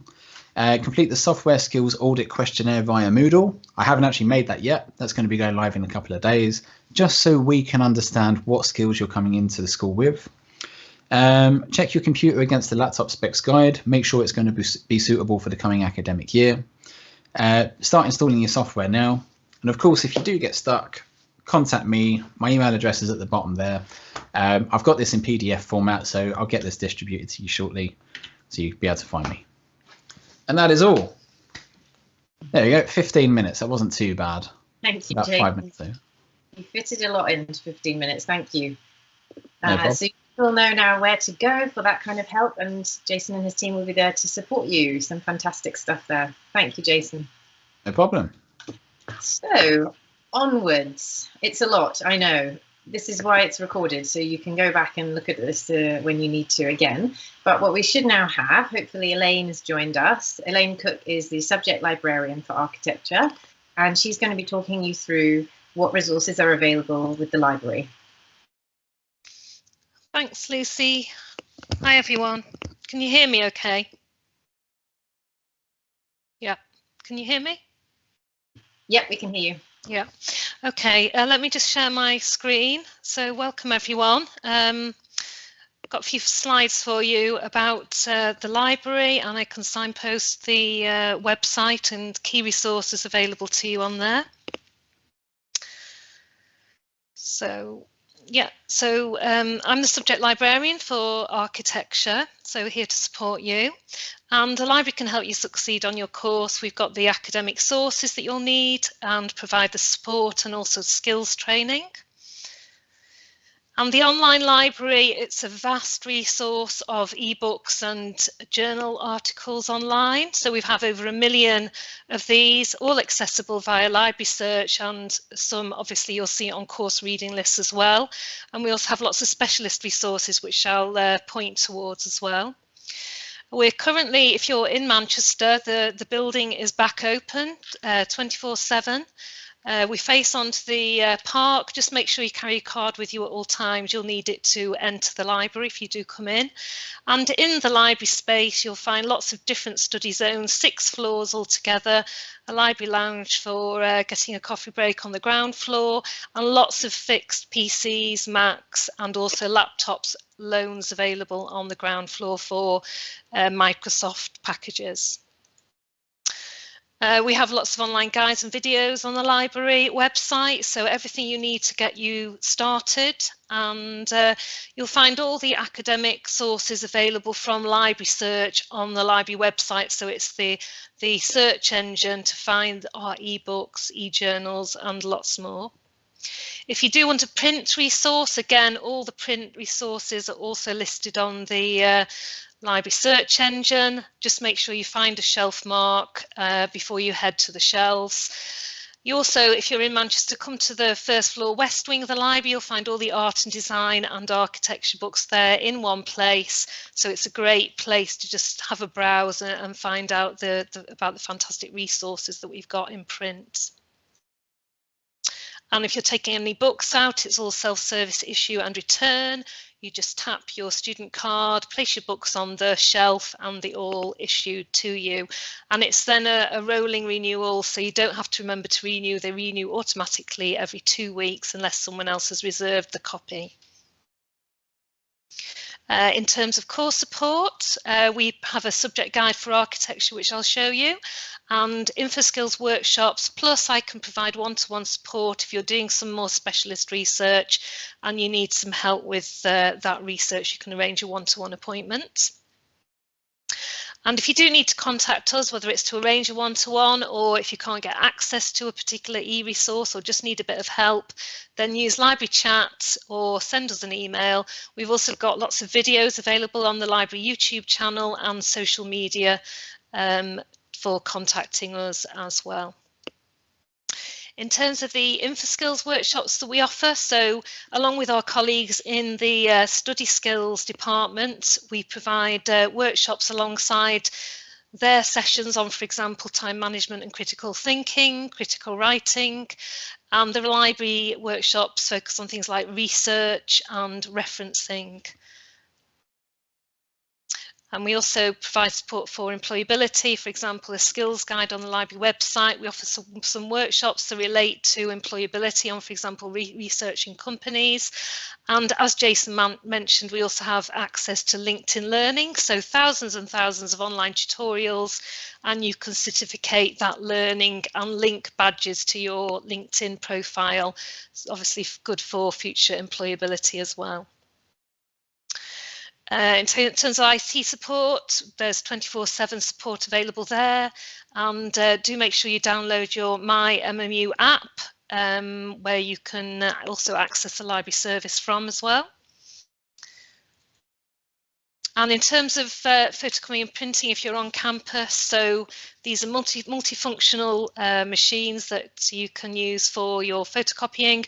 Just make sure you charge your printing account up first. You can do that on the My MMU app. Scanning is free of charge and gets sent to your university email account. So you can print off from anywhere and collect it on any of the machines. You find them throughout the library and the university campus. So not just promoting reading for academic study, but reading for pleasure as well. We have a fantastic print fiction collection on the second floor of the library. And we also have Meet the Author events. Our first one is next week on Wednesday. If you'd like to join us, it's online with the author Monique Roffey, who won the Costa Book of the Year award last year for The Mermaid of Black Conch. So if you'd like to join us for that online event, you can book via the University Events channel or the library workshops on the library website. And we have some unique collections here at Manchester Met. So we have a special collections museum on the third floor of the library. So this is a museum that's open to the public as well as accessible to students and staff at the university. And it has fantastic historic collections based on art, craft and architecture. And you'll find fabulous architecture drawings within that collection, as well as an objects collection of over 2,000 objects, from anything from sculpture to tapestry to painting. So if you'd like to access anything in the special collections, you can contact them and they can see about getting information and material out from their collections. And currently there's an exhibition there, Feast for Your Eyes, which highlights a lot of the different highlights within the collections. So do call in if you are in Manchester. That's the third floor of the library. We also have part of the Manchester Met Library, the North West Film Archive, which is based at Manchester Public Library in the city centre. And so this is another great source of information if you're doing any research on Northwest topics. Then there's an archive here of film dating back to the beginning of film right up to current day. So again, you might want to use that for local research. And we've just announced the launch of the Poetry Library at Manchester Met. So this is in Grosvenor Building facing onto the park, and it's one of the few national poetry libraries in the country. And if you're in Manchester again, you might like to drop in and have a browse. They've got some lovely space there, and would be happy to receive any of your queries. They also put on events, festivals, so look out for some of those online events.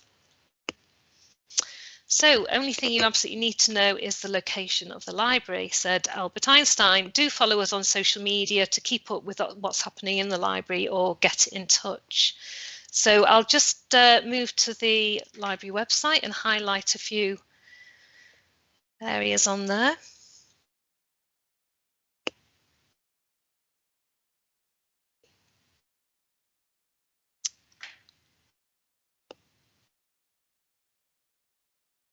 Okay, quickest way to get to the library website is just to Google MMU Library or go via the student pages to navigate. Let's do MMU Library. Okay, so so here's the website. So you've got quick links across the top, which are quite useful. Search tools in particular. So things like lists of our e-journals, databases, and you've got a link to request it. So if there's a book or ebook that we've not got, you can request that we purchase a copy to add to stock. Or if it's a journal article that we've not got available online, again, you can make a request in there. Okay, so further down the page, we've got the library search, that big search engine that searches across everything, all our electronic content and our print content as well. So I'm not going to go into that. You'll see me for an InfoSkills session a bit later on in your course. So we'll look in more detail at research techniques at that point. If you are coming into the library, it might be worth having a look at this quick video, which is created by one of our students, just to orientate you on the in the building and tell you a bit more about what's available. Scrolling further down there, we've got a link to our referencing guide. So we use MMU in particular to your course, so you'll find a full guide and lots of support there, videos on how to reference for if you're doing written assignments. So that's referencing. There's the link to live chat with the opening hours of live chat. Find a database. We've got FAQs available, and at the bottom there, blog, social media, and YouTube for our all our videos. I just want to dip into the subject guide for architecture. So you might want to bookmark this. Let's select architecture from the list. So this has specialist services on here that you won't find on the big library search engine. So you need to go directly to the subject guide for some databases that are particular to architecture. So let's just explore the databases.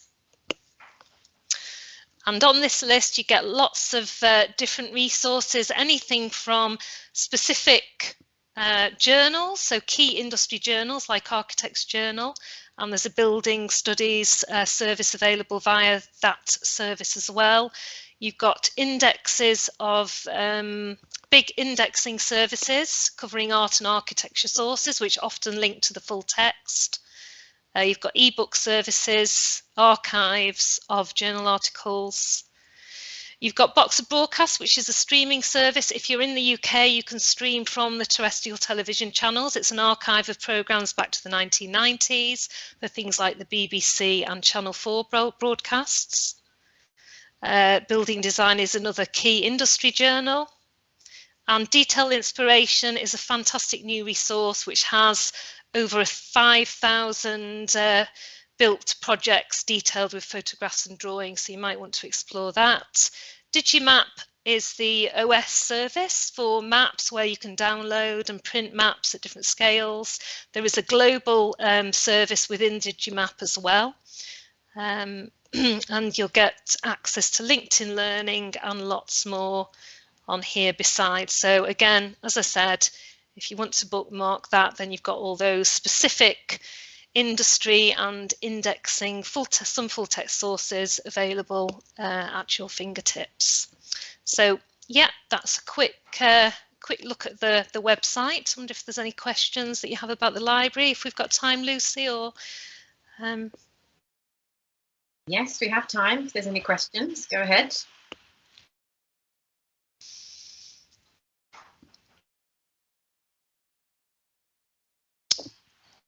Yeah, so just put any questions in chat or yeah, shout up.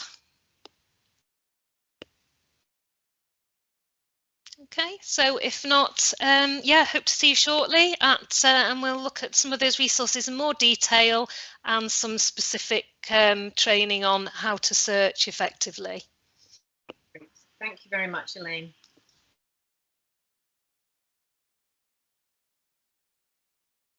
Okay, so next in our program today is a workshop delivered by the Study Skills Tutors, which will help you prepare for group work. Of course, group work can be really, really productive and an important part of how people work in industry and practice.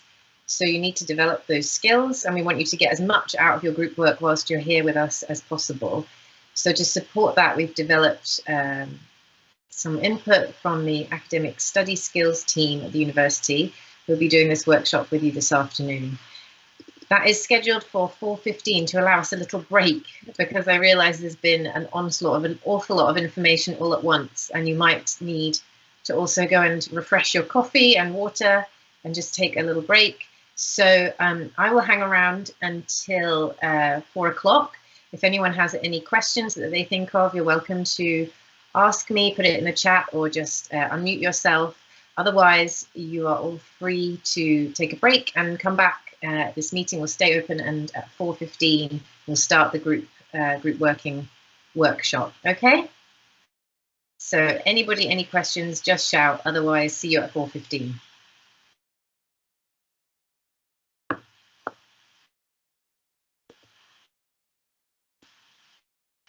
I wonder, Jason just said that we need to sign up for the job in clinics, but I wonder where can we find the way to join the clinic?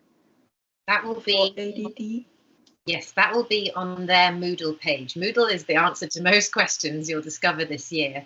So if you look in the chat, Jason has actually posted a direct link to their Moodle page. Can you see that okay? Okay, I can connect to the ADD page. Oh, are you able to access Moodle otherwise? Is it just that page that's a problem? I can't find the way to join the workshop in ADD. Okay. In that case, let me just look.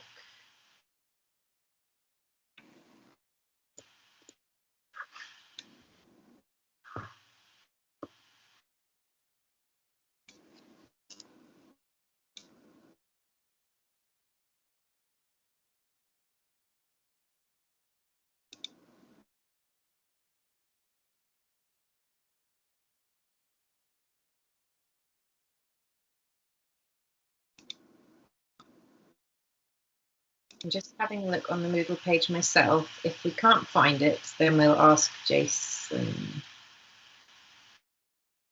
There's a lot of information there, isn't there?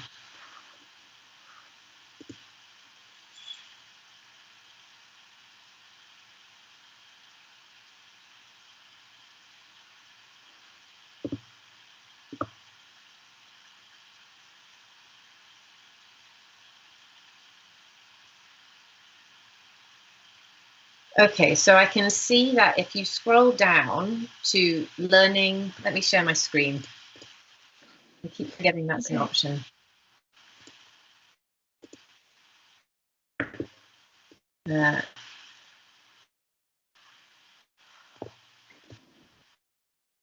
Okay.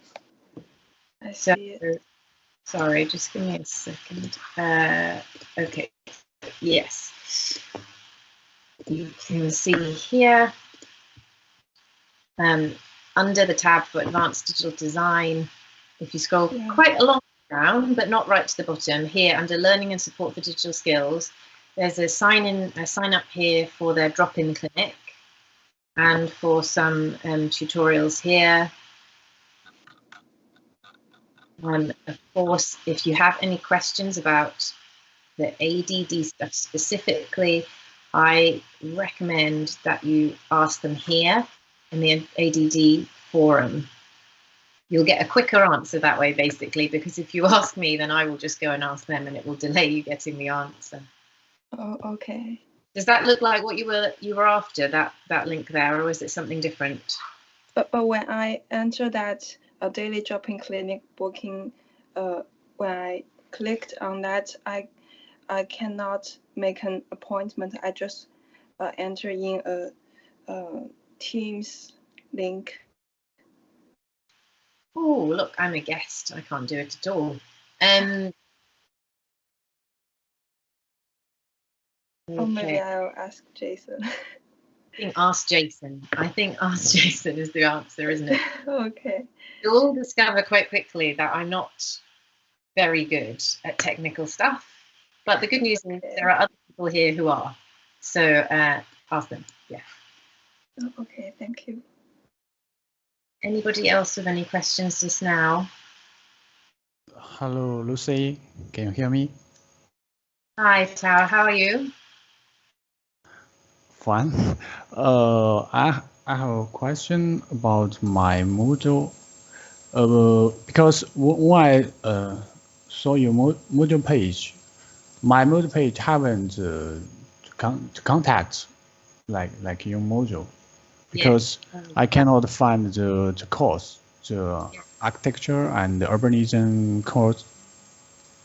And I share one page in the Teams. This is my Moodle page. So. Yeah. Yes, I'm aware, Darryl. You and one other student, for some reason, the enrollment system has done something strange and not fully processed your enrollment. Please don't worry about it. We will sort it out. I think in your case, I think perhaps they were expecting you to arrive late, but I'm not sure. Anyway, don't worry. We will sort it out. I'm aware of the problem, and so are the admissions team. In the meantime, have you been able to vote for Studio A unit? I cannot find where I can vote. Okay. Yeah, for the studio. I will send you an email directly about that then. Okay, and for the course, because from the module from the timetable, yeah. I click on the link is to the another teams, so there is no course there. So, but I asked my classmates from there, they received an email with a course timetable, but I didn't receive this email. You didn't get the induction timetable? Yeah. Okay, I will include that in my email then that I'm sending to you now. I'll send you that and the unit brief and the link for you to vote for your unit preferences, okay? And then we still will need to sort out access to take care of that. Okay, thank you. Okay, great. But if it doesn't get sorted out, then you email me again. I'll be trying to sort it out at my end as well. Okay, that's all. That's all my question. Okay, great. Yeah, okay, so I think I'll just stop the recording just now. If anyone has any other questions, let me know, and I'll restart the recording for the workshop. Stick around for another minute if anyone else has anything they want to ask.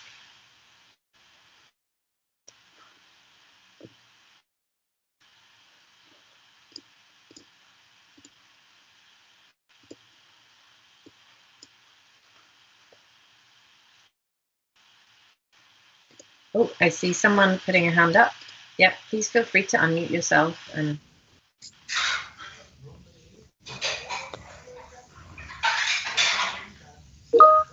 Hi, Lucy. Hi, Siva. Hi. Hi. I'm gonna ask you about the Studio A for the student is arrived delayed to Manchester.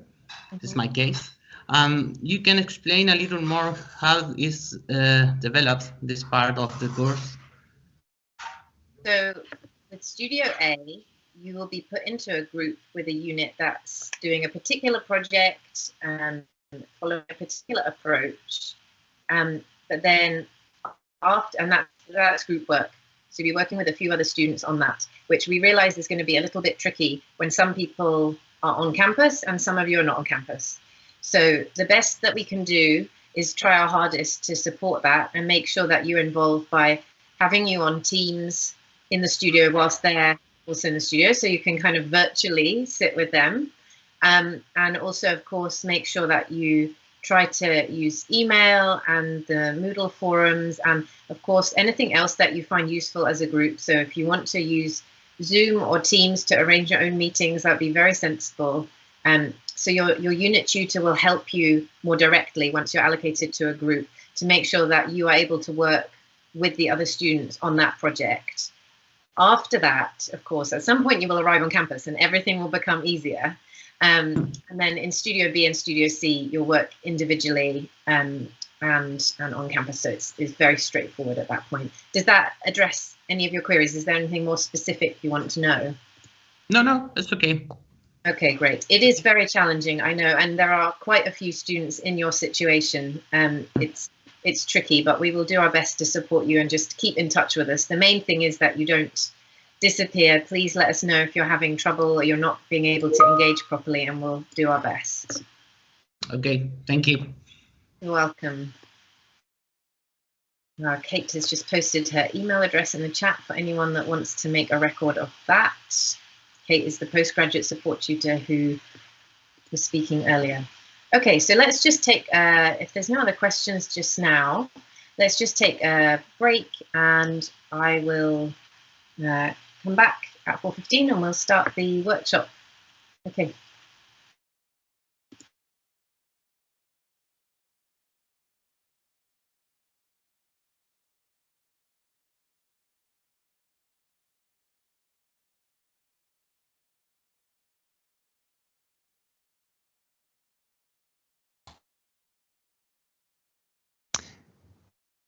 Hi, Lucy.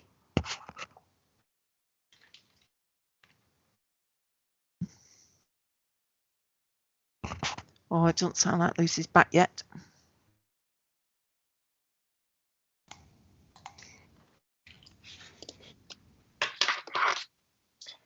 Okay, welcome back, everyone. Hope we've still got you all. And now I should be handing over to Louise Livesey, who is a member of the Academic Skill University.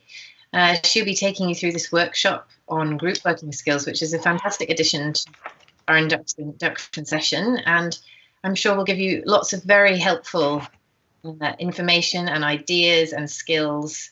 So please, yeah, enjoy. Louise, over to you. Take control. Lucy, I'm not been given presenter status, so it won't upload the PowerPoint for me. Could you? Oh, no, is it just me? Sorry? There we go. No, my fault. Can hear you perfectly. Carry on, sorry. Yeah, have you given me presenter status so that I can upload the PowerPoint? I've tried a few times and it's not allowing me to do that, so I just wondered if... Let me try. Let me just try one more time, see if it'll work. No, it won't work. So, yeah, sorry. Do you want me to try again? Okay. How do I do that then? Why is it not letting you? Let the others earlier.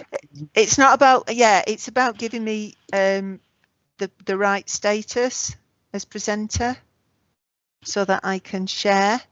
If not, if it won't work, what I'll do is I'll send it to you and then just ask you to move on to each slide if that's possible. They are a bit tricksy sometimes. Now it's not having it, so I'll send it over to you. Sorry about this, guys. Well, it wouldn't be a good online session, would it, without one hiccup? No. Ah, got it. Have you done it? How about now? Oh, let me try again. Ah, so yeah, so Just bear with me. Just seems to be on a bit of a lag at the moment, so bear with me, please. Whilst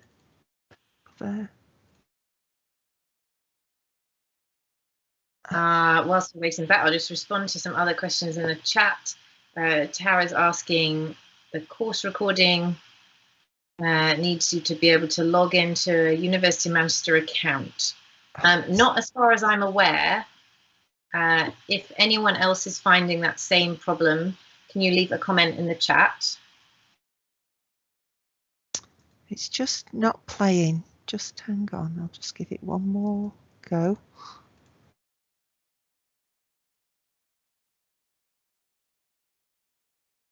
Please. No, it's just not doing it. So I'll have to forward it to you.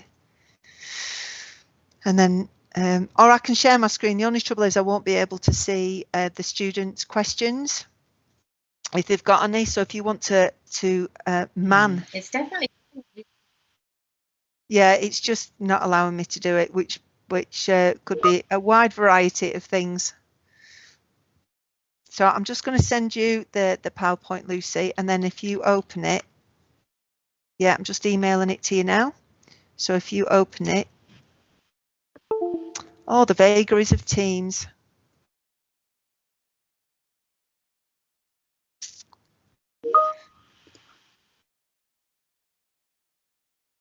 So, okie doke. Okay, got that down.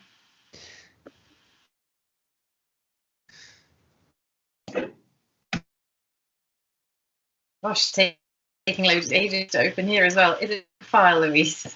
I don't think so. There's nothing like fancy pants in it or anything like that. It's only 4.8 megabytes. It's a dinky little thing. I know. I don't do fancy pants. So let me just. Let's see if it works with you, and then I can keep. And then I'll just ask you to move on. That's fine. Thanks. Okay, so let's try sharing now.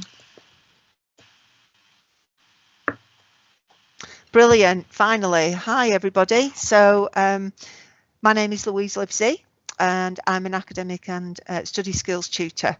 I'm one of a large team. I'm not the one attached to your faculty. You'll be seeing more of my colleagues, Chad, Charlie and Emika. But I stepped off the substitute bench with regard to this particular session. You may well know all about Teams. It certainly seems like you've been on it all day today, so I won't bore you with any more details about it, other than just requesting that there are activities to do. So I would suggest that what we try to do is to give any answers, comments and questions just through the chat box. It just means that we can keep an eye on the traffic coming in, that's all. Okay, can you just move on for me? Thanks, Lucy. Yeah, I know that with different assessments that you've got, you'll be working both in groups and in pairs. So I'm trying to cover both aspects. It's basically working with others, but I just wanted to make you aware of the fact that you have these two different assessments. And if you want to move to the next slide, please. I'm not used to having so much control. Yeah.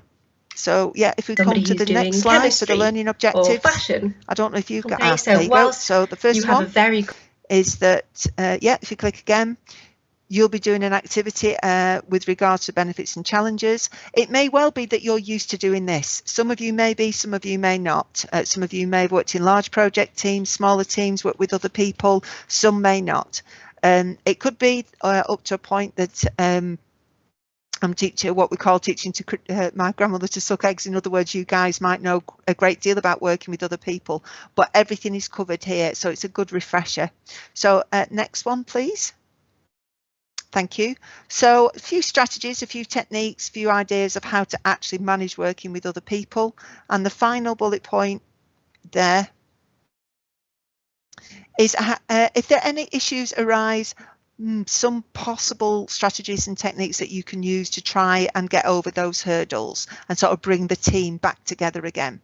If you can just give me one more bullet point on there. Yeah, these relate, yeah, to your 2 different units. So you're asked to collaborate in pairs and you're asked to collaborate within groups. Oh, I got a nice smiley face off somebody there. Thank you very much. Lovely. So if we just want to move on to the first activity to get you nice and warm. So if you can click on again. Thank you. So what I want you to do is just put together, just jot down a couple of lists. One with a few benefits of working with other people, what are the advantages, and if there are any challenges or not. Then when you put those 2 lists together, what I want you to do next, if you could move on, please. Yeah, if you just click again, please.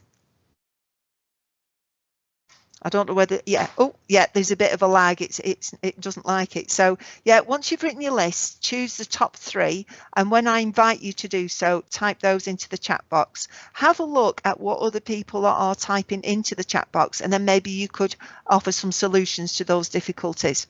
So I'll just give you a couple of minutes. So we're on 25 past. So I'll give you 2 minutes to come up with some lists, another couple of minutes to come up with your top 3, and then I will invite you to type in the chat box. So you've got till 29 minutes past 4 by my watch. I will mute myself and my camera so I'm not acting as a distraction. Any questions in the chat box, but no answers as yet. Thanks very much. Speak to you soon.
If you want to start typing in your top 3, do benefits first. So I'll just type in benefits.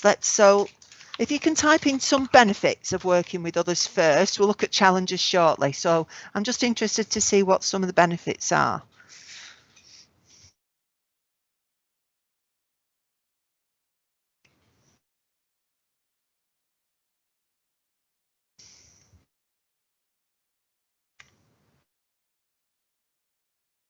Yeah, so collectively you just have more experience, more understanding, more skills, more knowledge. Good. Critical constructivism. Girish, do you want to expand on that a little bit for me, please? So what specifically are you talking about there? Yeah, absolutely, Cesar. You can learn from others. It doesn't matter how good you are at something. There's always something that you can learn or be reminded of. Absolutely. Yes, Vibor, absolutely. Expose you to new ideas, new ways of looking at something. That's good. Yes, that's good. Absolutely. There is research to show that actually you get more learning done. Absolutely. And that you do better working together. So yes, you get exposed to those ideas, do more difficult work through cooperation. Oh, I like that, diversified thinking. Yep, excellent. You can give your critics a better result. That's an interesting way of putting it. Teamwork improves work. Yep. And also you get to practice your teamwork. Good. Yes, very much. That's a really good thing to suggest, Junyi. I do hope that I'm pronouncing everybody's names correctly. So communication skills are very important. So it's not just the actual outcome of working together. It's actually the working together in itself, the journey, for want of a better phrase. That's a learning experience as well. Yeah, you can keep an eye on each other. That's excellent. Yes, and you can learn from others what their particular strengths are. They can fill gaps in yourselves. Internal review and assessment. Yeah, again, you're sort of policing yourselves in a way, for want of a better phrase. Yeah, and also it shares the load.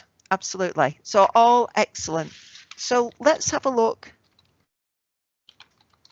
at some challenges. So tell me what you think some of the challenges are. And keep an eye, as I say, on what other people are writing to see if you can come up with any potential solutions or ideas to overcome some of these challenges or issues. So what might some of those be? Yes, you might just disagree with people, absolutely, and then it's how you get over that. Coping with the speed of how other people work. Is that what you mean, Girish? So that you may work at a different speed to others, faster or slower, or whatever it happens to be. Yeah. Okay. Any other challenges? Don't forget to put some solutions in there as well. Yeah, absolutely. That's right. And that's not always international language barriers. I'm very much a northerner and I have difficulty with southerners sometimes in more ways than one, but we won't go into that. So yes, it's a language barrier. Absolutely. Yeah, it's about reaching some sort of agreement, maybe a compromise. Absolutely, through discussion. Good. Yeah, Rosanna, excuse me, sorry. That can be a real thing that people are worried about, is that not everybody does what they say they're going to do, and they don't do their equal share. That can be difficult. Any ideas on how to maybe overcome that or maybe stop it from happening? Yeah, and Vibor, as a consequence of what Rosanna's just said, you could end up doing more work than you should. Yeah, I think arguments are inevitable. It depends on what you mean by an argument. I would say an argument is a disagreement, not necessarily a row. Yeah, you may have different techniques, ideas, interpretations. I'm not necessarily seeing these as a challenge. You know, some of these could be presented more as opportunities. Yes. Yeah, absolutely. That's really well put, Zuli. Yeah. It's about resolving those conflicts. Yeah. To actually get to where you want to be as well. That's good. Excellent. Well done, guys. Good. So you come up with a lot, and I think you've probably, if you can go to the next slide, please, that'd be great. Unfortunately, I bullet point everything, and every bullet point has its own click. So your finger's going to be tied out by the end of this, Lucy. But yeah, I think you hit pretty much on that. So different experiences and knowledge, but you go through them all together. Next one, please. So through different perspectives, you get a more sort of holistic view. And like I said before, you sort of fill the gaps of each other. Yeah, next one. As I said, research proves that this is the case, that you just achieve more when you work with other people.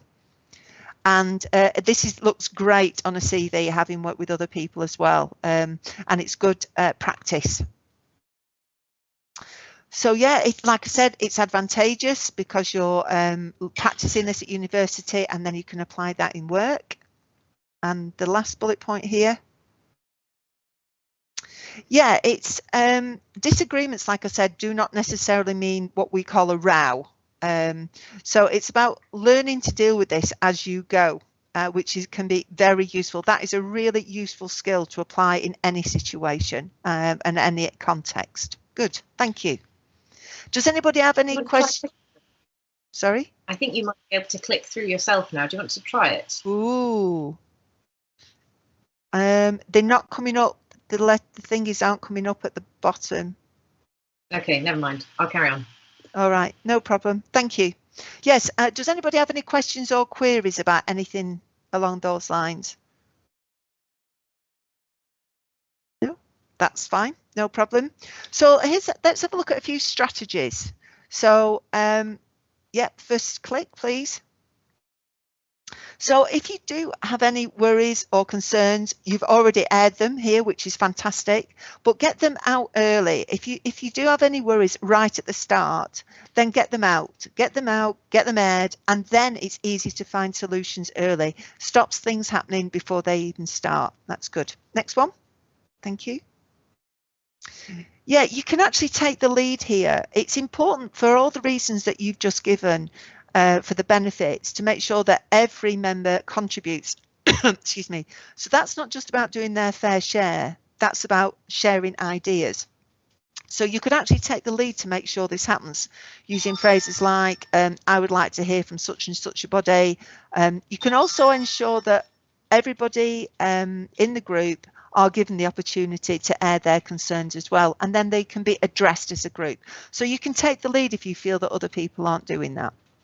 Next one, please. Thank you. So some people love doing this sort of administrative work. So if they want to take all the records of all the meetings, then that's fine. If they want to do all the notes, let them run with it. If not, it might well be that you want to either, if there's a pair, you alternate or you allocate somebody new every time. But it's really important that you record all the meetings. Now that can be done obviously on a device, or it can be notes. I would suggest both, just in case anything can happen to a device. Okay, thank you. Next one.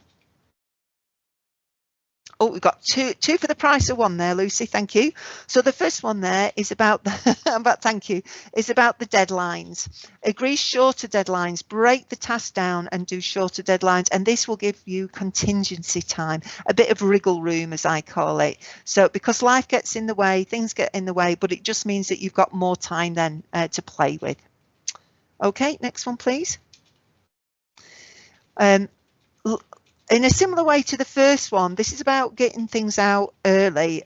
Don't wait, don't let things fester, or basically you'll explode because other people are not aware of what's of your thoughts. So if you get them out, everything will get better in terms of being able to work on things together. You must be careful though about what you express, because there could be stuff going on in other people's lives that you just are not aware of and that they don't want to disclose, but it could be affecting their work. So they could be honest that they're finding it difficult, but that doesn't necessarily mean that they're going to tell you why. So just bear that in mind if you start to get a bit edgy with people who you feel aren't contributing. Okay, and the next one. Thank you. So the last one here is focus on the task, not the person. So we do that all the time. when we're dealing with students. So when we give draft feedback, for example, so if we're suggesting an improvement, it's all about the writing, and it's the same here. So focus on the task at hand, not the person. Okay, thank you. If you want to move on. So in this relatively new world of online meetings and whatnot, I just sort of throw something in here with regards to if you were to meet in group or pairs online, just a few things for you to take into consideration. Now, there are lots and lots of different platforms and resources out there, and there's pros and cons for each of them. So what you need to do is to really discuss between yourselves and think about which ones will be best for meeting socially within the group and which ones will be better for study. There'll be pros and cons for each, as I've said. Next one, yeah, is to be sensitive. So this is in terms of sharing information and respecting other privacy, which I mentioned earlier, and be mindful of those when you're choosing your platform as well. Okie doke, next one. Also, things like notes or other documents that you might find that you want to share. So think about a way that you could actually do that, because sharing notes can be really useful, and sharing other documents that you found as well. See if there's some sort of way that you can do that. Google should be able, give you that facility. So with regards to the social media side of things, this could be for general communications, it could be for moral support, that sort of thing. So again, this goes back to choosing what works best for sort of the social bonding, for want of a better phrase, and then the study elements, and keeping those two separate. It can be really useful to do that. And finally, video conferencing, they're useful for these sort of face-to-face chats. So you may or may not want to meet online, depending on where you are in the world or what time it is or anything like that. But these are just a few things to take into consideration if you're not already aware of them, which you may well be, considering your different backgrounds. Okie doke. Yeah, so now we've got another activity. So this relates to pairs that are trying to connect, and I don't just mean online, but in other ways as well. But there are some problems. So if you can just click once more, please. Thank you. I'm going to show you some scenarios on the next screen, and then, yeah, that's fine if you want to show the next one. When I ask you, type in some solutions to how to solve some of these and try and get these pairs to work effectively again. So if you want to just go on to the next slide and show, that's it, that's fine. So that's the first one. So I'll give you a couple of minutes to consider this, to ruminate on that. So it's 41 minutes to. I'll give you 2 minutes to think about it, and then I will invite your solutions and ideas. So again, questions in the chat box, no answers as yet, and I'll mute myself so that I'm not distracting you for the next couple of minutes.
Okay, change your plan. I'm going to give you a different scenario. I'm not going to ask for your answers, so change your plan on this one. Okay, so can you give me another? Yeah, this is the next scenario. So again, another couple of minutes to think it through. Yep. So now it's 43. I'll come back to you again at 45.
Smash in, and if you can just give us the last one, Lucy, that'd be great. Okay, so again, another couple of minutes. I'll come back to you at 47.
Smashing. So let's have a look at your answers for number 1. So yeah, the first scenario. So Owen getting upset because Huda sends him these study questions on WhatsApp. Yeah, he's worried that Owen is ignoring her. Huda's worried that Owen is ignoring her. So what options could you come up with? Any ideas?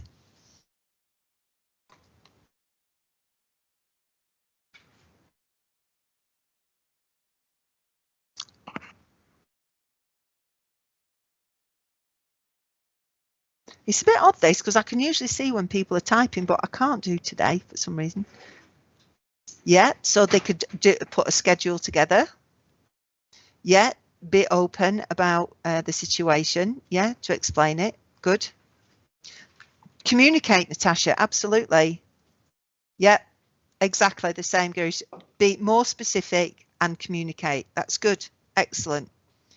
So let's have a look at number. So So number 2.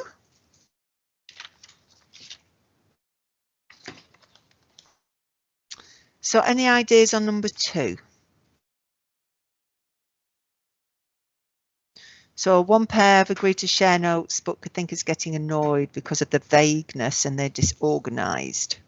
And they're always sent late. So any ideas? I'm really interested in what you guys have got to say about what other people are putting in the chat box as well. So what do we think about this sharing notes with Daisy's notes being a problem? Any ideas?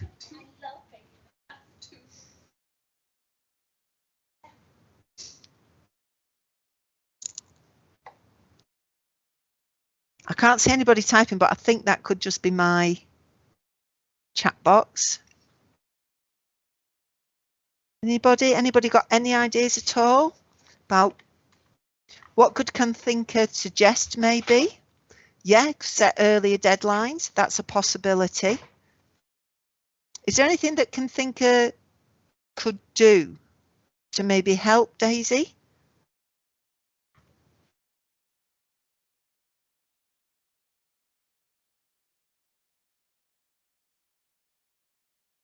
Yeah, yes, it's some sort of technique that both of them could follow. So yeah, absolutely, that's good. So that there's some sort of consistency, continuity, consistency, both for that as well. That's good, absolutely.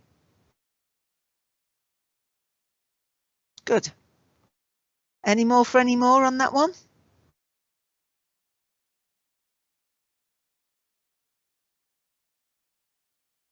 Yeah, absolutely. Just sort of offer a hand, a hand out to communicate and to explain what's going on. Yeah.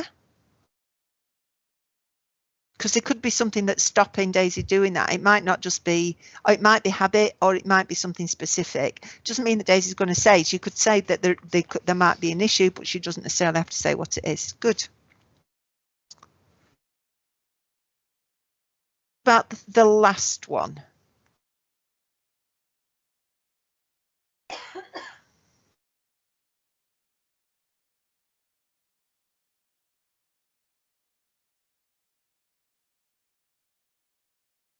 Any ideas, any suggestions?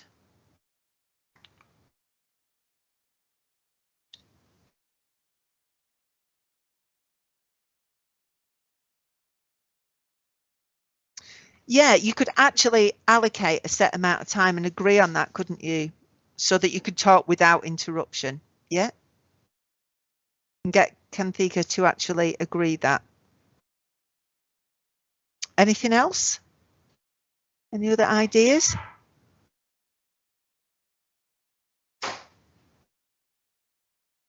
I like that idea actually, Girish, because I've not come up with it. Yeah.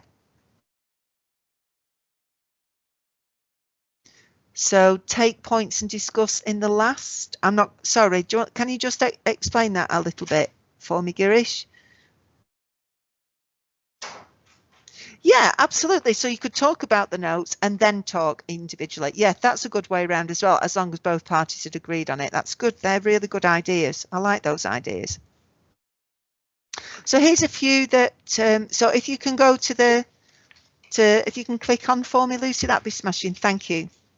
So this one was about sending study questions late. Okay. So they could agree some study hours. That's what you guys said about they could do some scheduling. Yeah, and also this is about where different questions or different types of communication could be allocated to different platforms. So if it's study questions, it's email. Keep WhatsApp for social as well. So there's that as well. You could split that into two because you may have your WhatsApp open all the time on your phone, but not necessarily your university email. Yeah, if you want to click on the next one. So this is about sharing notes, and Daisy's notes were quite difficult. So somebody came up with this suggestion. They could design something, sort of a template with a reminder of the deadline on that as well. So that's going to actually help Daisy to put things together, and then a partner can follow suit as well. So all that information is in one place. So it'd be easy for them both to find that information in the future too. That's good. But yeah, you guys came up with that. And the last one. And you actually came up with better ideas than I did, I think. So Daisy could ask a thinker to give her more time, because I have a tendency to do this when I'm enthusiastic about something. I tend to bulldoze people and dominate conversations, especially when I'm, like as I say, particularly enthusiastic, and I don't always realise that I'm doing it at the time. So being reminded of that could be a good thing. Also, just try and bond and talk socially as well. So they don't just talk relating to study. So that might actually help as well. And also it means that when they're talking about study, that they aren't just, then their stress levels are down, if you see what I mean, and they haven't got quite as much to say as well. They can really focus on their study rather than other aspects too. So that's great. You came up with an awful lot of options there. So, excuse me, well done. Has anybody got any questions, comments, especially on anything that any other students have suggested there?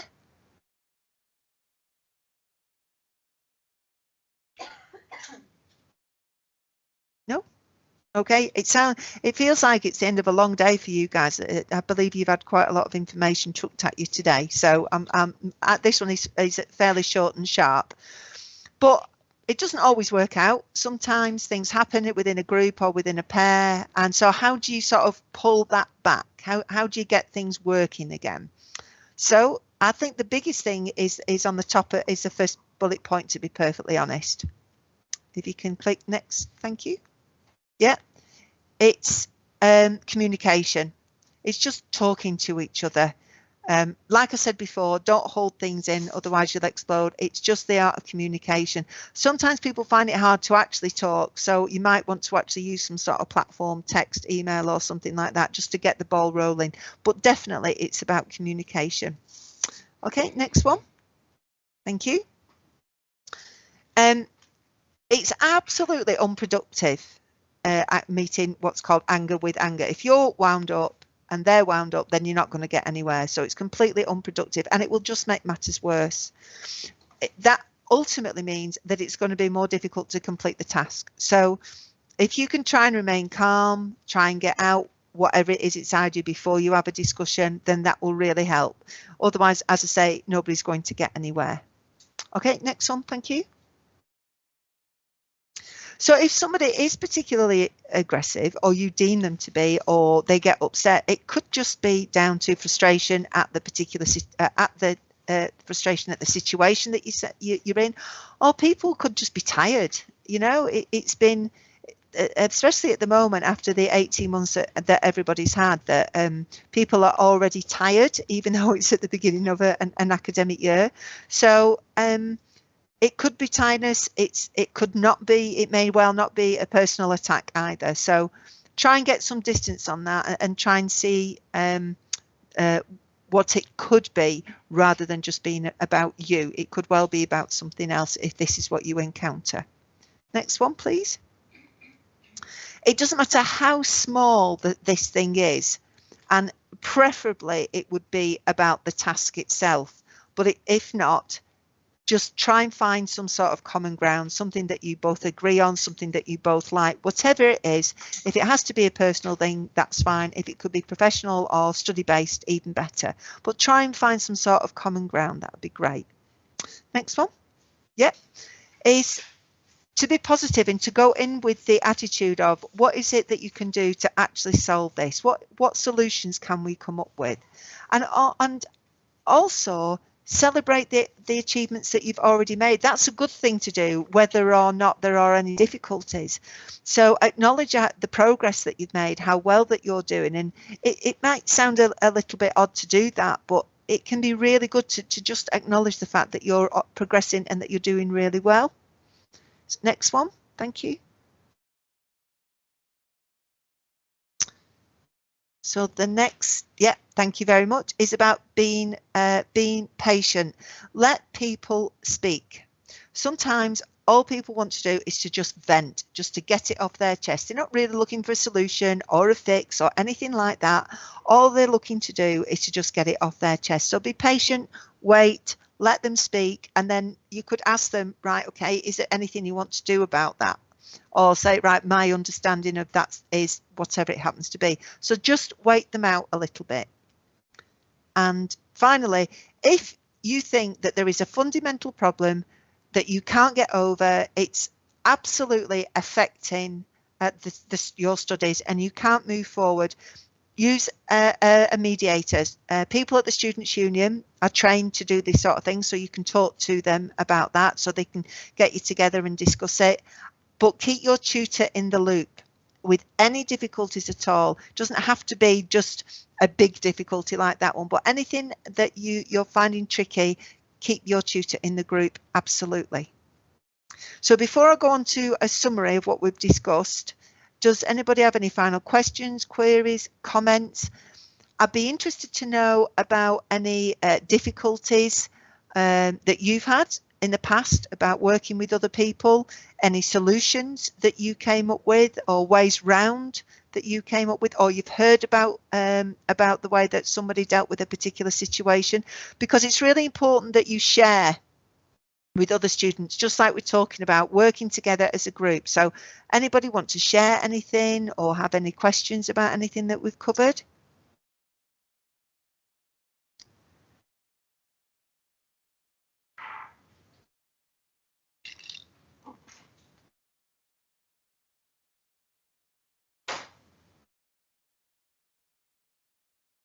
No? Okay, no problem. Then we'll just go through the summary.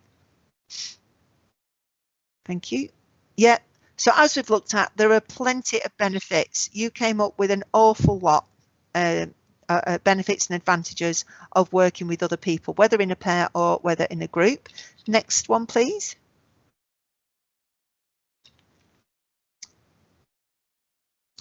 It's all about communication, having specific goals and deadlines, and then working together to deal with those disagreements right from the word go, and supporting each other as well. All of these things combined do end up with effective group or pair working with other people, however big or large the group is that you're working with. Yep. So don't assume anything about anybody. You don't know what's going on in people's lives. You don't know maybe what their strengths and weaknesses are, what their interests are, what else is going on. So don't assume anything, because that can lead to problems, and ultimately the group won't work and you won't get done what you need to get done. Okay, and the last one, just a bit of a reiteration of what we said earlier today, which is don't focus on the individual. Yeah, really it's about the task, the activities, what is being asked of you, the brief. It's getting that done.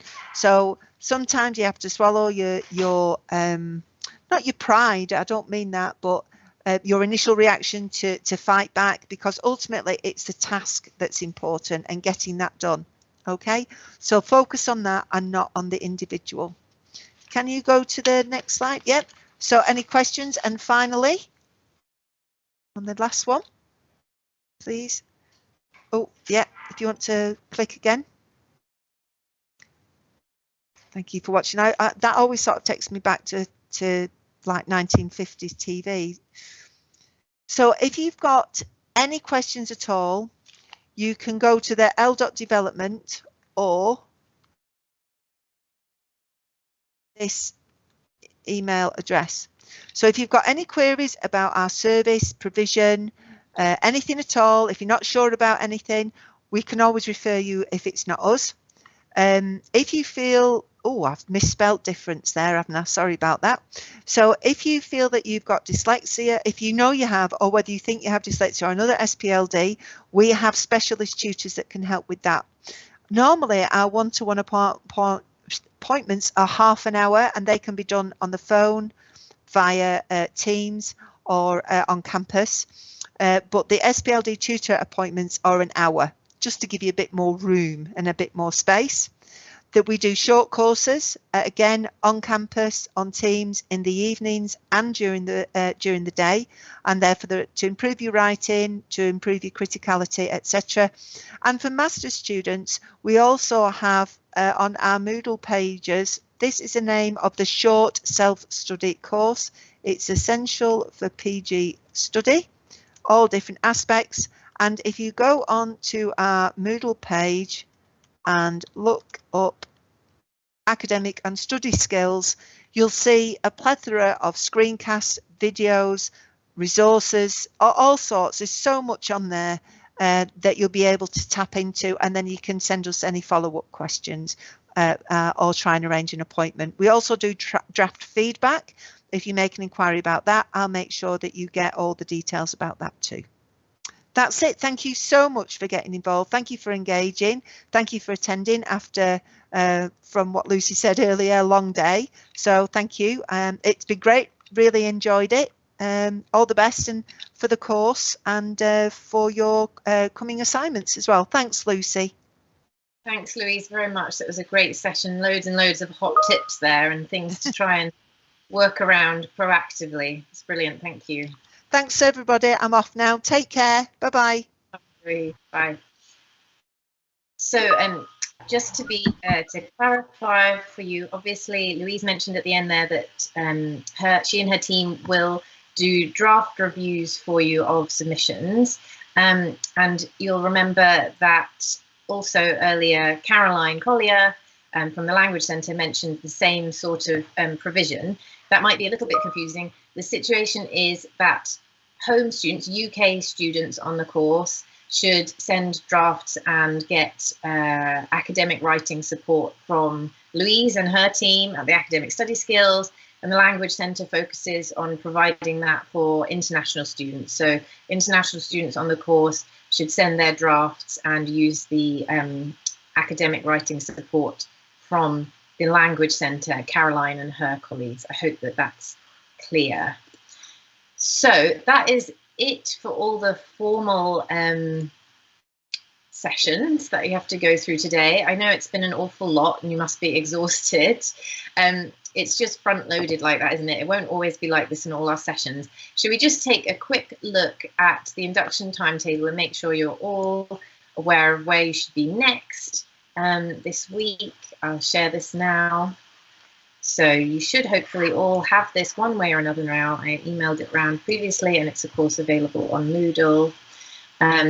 So you can see that we've now finished today's session on the 28th. You should have just finished voting for Studio A as well.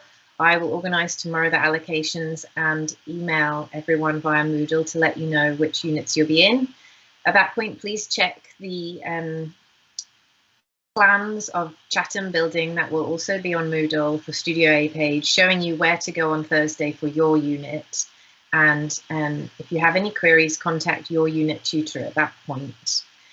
For the rest of the week and after that, I'd like you to work through the resources that I showed you on Moodle, familiarise yourself with the module briefs and all of the extra support resources that I've listed here, Getting Ready to Learn, the library resources, the workshop inductions, have a look at the Student Society for the School of Architecture, postgraduate support. There's lots of videos. They're all quite short, so you can just look at them very easily and make sure you know what's there for you. And as I said, by 4 o'clock, I'll announce the studio units. Then on Thursday, you've got your first face-to-face session in studio with your unit tutors, which would be great to see you face-to-face. And then next week, back on Tuesday, we will be starting with the Cities and Urbanism, Ideologies and Futures module with Dissertation Bootcamp. I will email you more details about that in advance, so don't worry about it just now. I hope that that's all clear. I know there's a lot going on and it's a lot to navigate in a new place and new systems. If you want to now, if anyone has any final questions just now, then please your hand up, unmute yourself, or put it in the chat, and I'll be happy to answer them. Just give you a chance for a couple of minutes.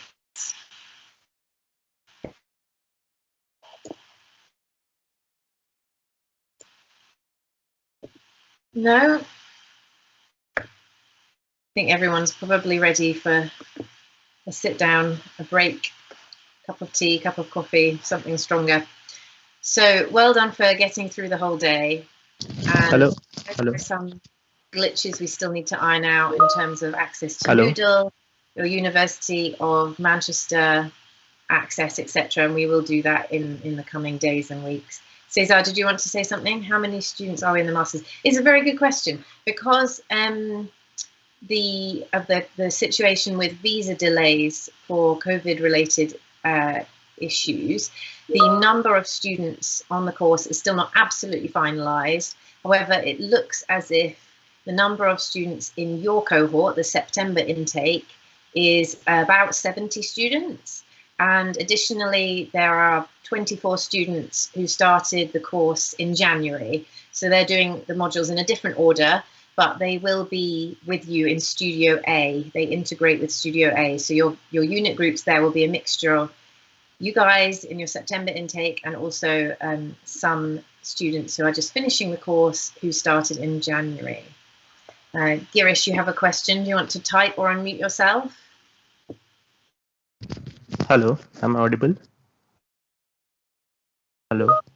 Hello. Yeah. Hi, Girish. Hi. So let's see. Basically, if I open my, the Moodle, I can see if I open my timetable on 28th September, they are also showing us 2 lectures online.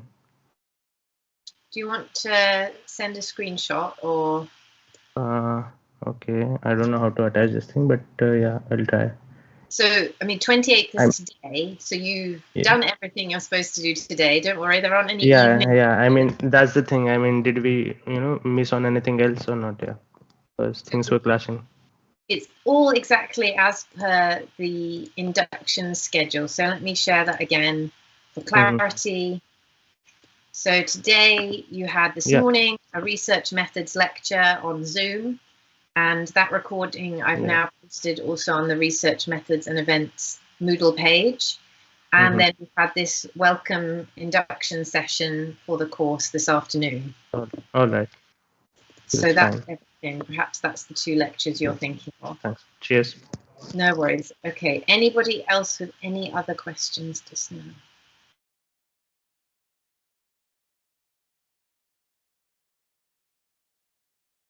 Okay, great. Well done everyone for getting through all of that today. And I will email you tomorrow with your units, and then your tutors will look forward to meeting you in Chatham Building on Thursday. Have a lovely evening.